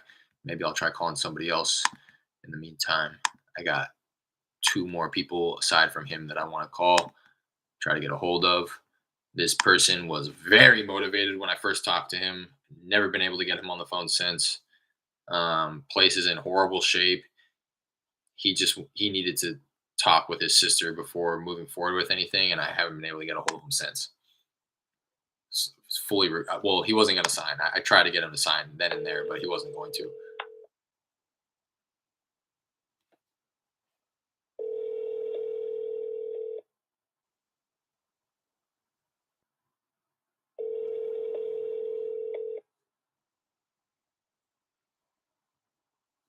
Hello. Please leave a message after the tone. All right. Yeah, reading his note, kept talking about how bad the place was. I remember he was volunteering his information. Everything's original. The place is really bad. He lives there alone. Technically, it's in his mom's name. His sister will be involved as well. It was his parents' place, but his father passed away and his mom moved out. He mentioned that I was the first person to speak with him and that they were going to start entertaining offers. Um, Lots of plumbing issues. Did not have any price in mind, but mentioned that he has an estimate. I think he was referring to the tax assessed value of $60,000, which would have been a home run. He mentioned that he knows he probably won't be able to get that due to the condition. So he was saying stuff like that, and I was, oh my god, getting so excited. No outstanding mortgage balance, liens, or anything like that. Derek said I would do his homework and give him a call tomorrow. Let him know of a ballpark where he'd be, and possibly schedule an appointment for his property specialist to get out there and walk the property. I was going to make a max offer of like 45. I think I probably could have gotten it even lower since he was talking about not being able to get the 60. But let me go back to this other property. Victor is the other gentleman's name. See if I can connect with him. Crack my door. It's getting a little stuffy in here.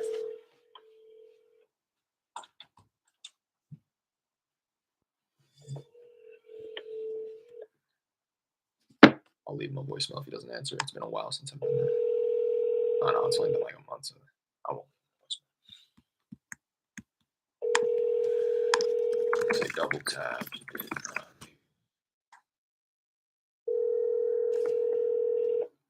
He has my number.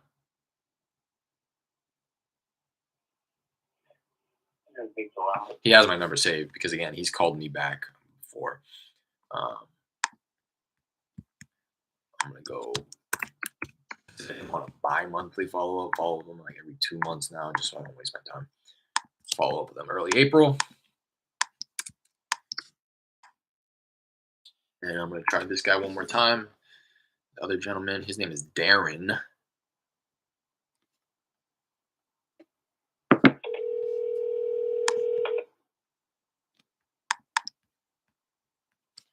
I left this guy a voice.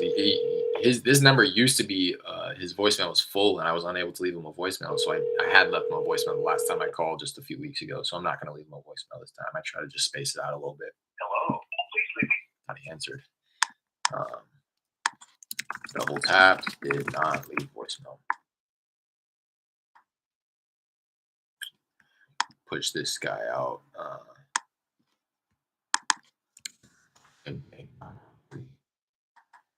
Call him early April. Same day I'm going to call Victor. And then the last guy that I want to call today is Guillermo. No plans now. Thinking towards the end of 2021 or the beginning of 2022, getting things in line with his girlfriend. Place is a fixer-upper. Him and his girlfriend want to move to Crosby and lease something. He asked for a call back around February or March. Wants to get his affairs in order. Trying to move up in his company. He also inherited the property. Hasn't discussed price with his girlfriend yet. That was early November. I connected with him about a month ago, a little over a month ago, and he wasn't. I just didn't catch him at a good time, so I'm going to call him right now.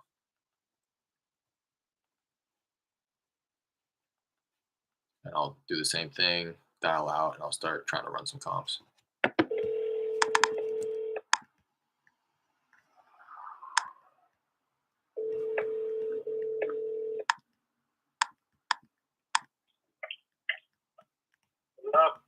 Hey, Guillermo. Yes. Hey, how's it going? This is Derek. How's it going? Going well, going well. Not sure if you recall, we've been going back and forth a little bit about your place over on Garrett Street out in Pasadena.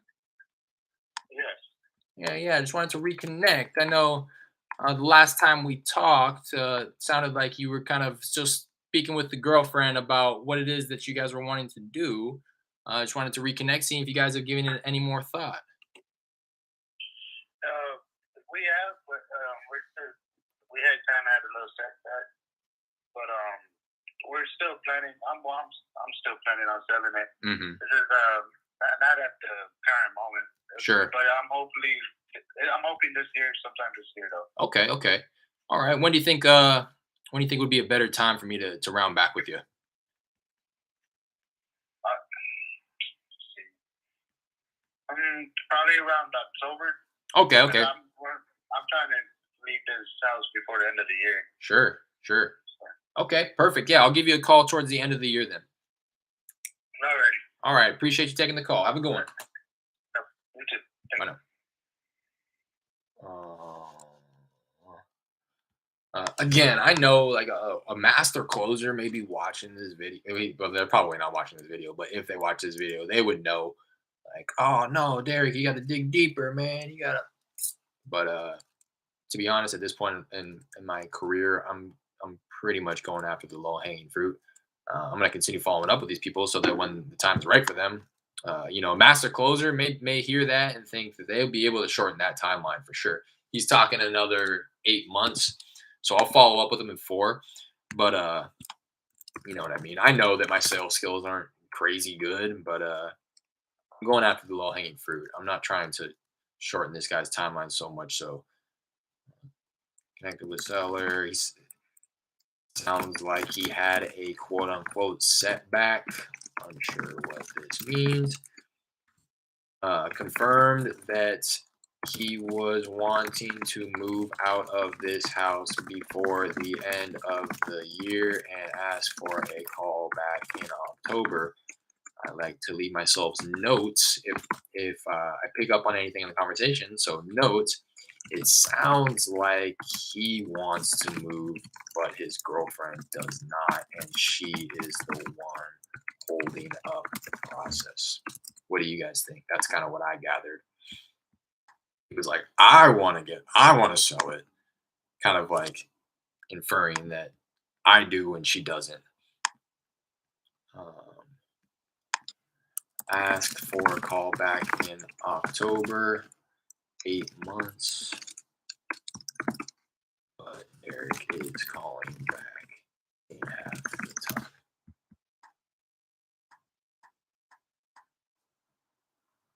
Follow up with him early June on my mom's birthday.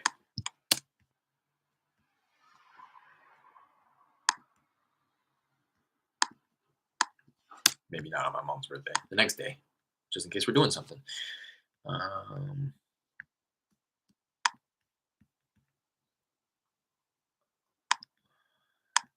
All right. That's that. I appreciate you guys hopping in here. We're approaching the 4-hour mark.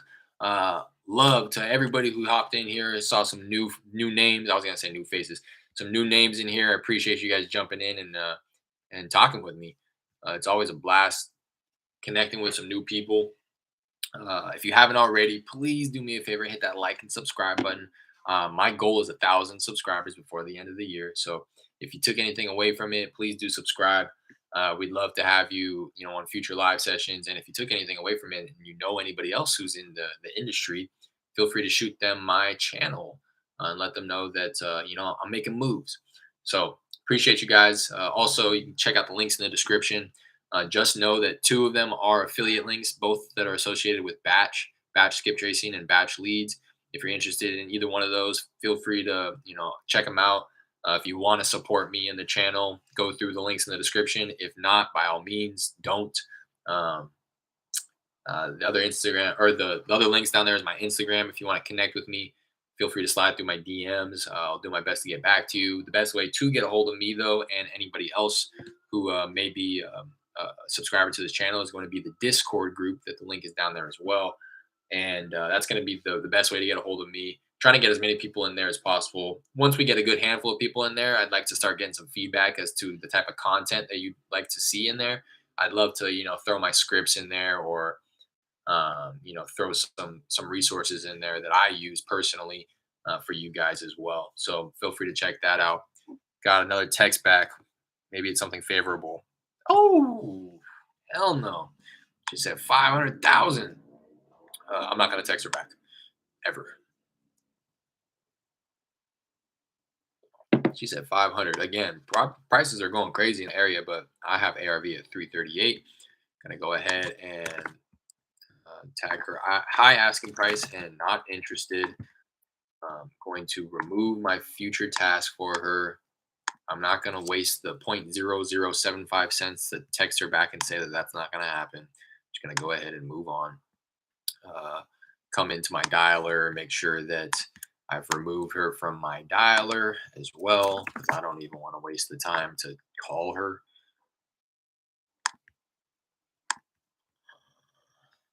Doesn't look like she's even in my dialer, so that's all good. Tripping at 500,000. And then this gentleman texted me saying, stop, which the system picked up on, tag DNC. So all good. Boom. Feel good about today. Today was good. My girl helped me out significantly. She took care of the dog today. So I was able to knock out like a couple hours of driving for dollars. Did however long I did on cold calling and blew through my follow-ups. That's my goal every day. Unfortunately, I'm unable to do all of those things every single day, but that's my goal always, is to do those three things: a little bit of driving for dollars, a little bit of cold calling, and knock out my follow-ups for the day. So appreciate you guys again. Love you guys. I'm going to try to do the same thing tomorrow. So round back tomorrow. I tend to go live every day, Monday through Friday, except Wednesdays. Sometimes I'll go live Wednesdays. Sometimes I'll go live on Saturdays as well. But just know, typically the days are Monday, Tuesday, Thursday, Friday. And I tend to go live starting anywhere from like as early as 8:30 a.m. But more often than not, I'm starting around 9 to 10, 9 to 11 a.m. is when I'm going to hop on here live whenever I'm done driving for dollars for the morning. So be on the lookout. Feel free to hit the notification bell if you want to, hop in here right away. I'd love for that to be the case. And until then, until tomorrow, peace.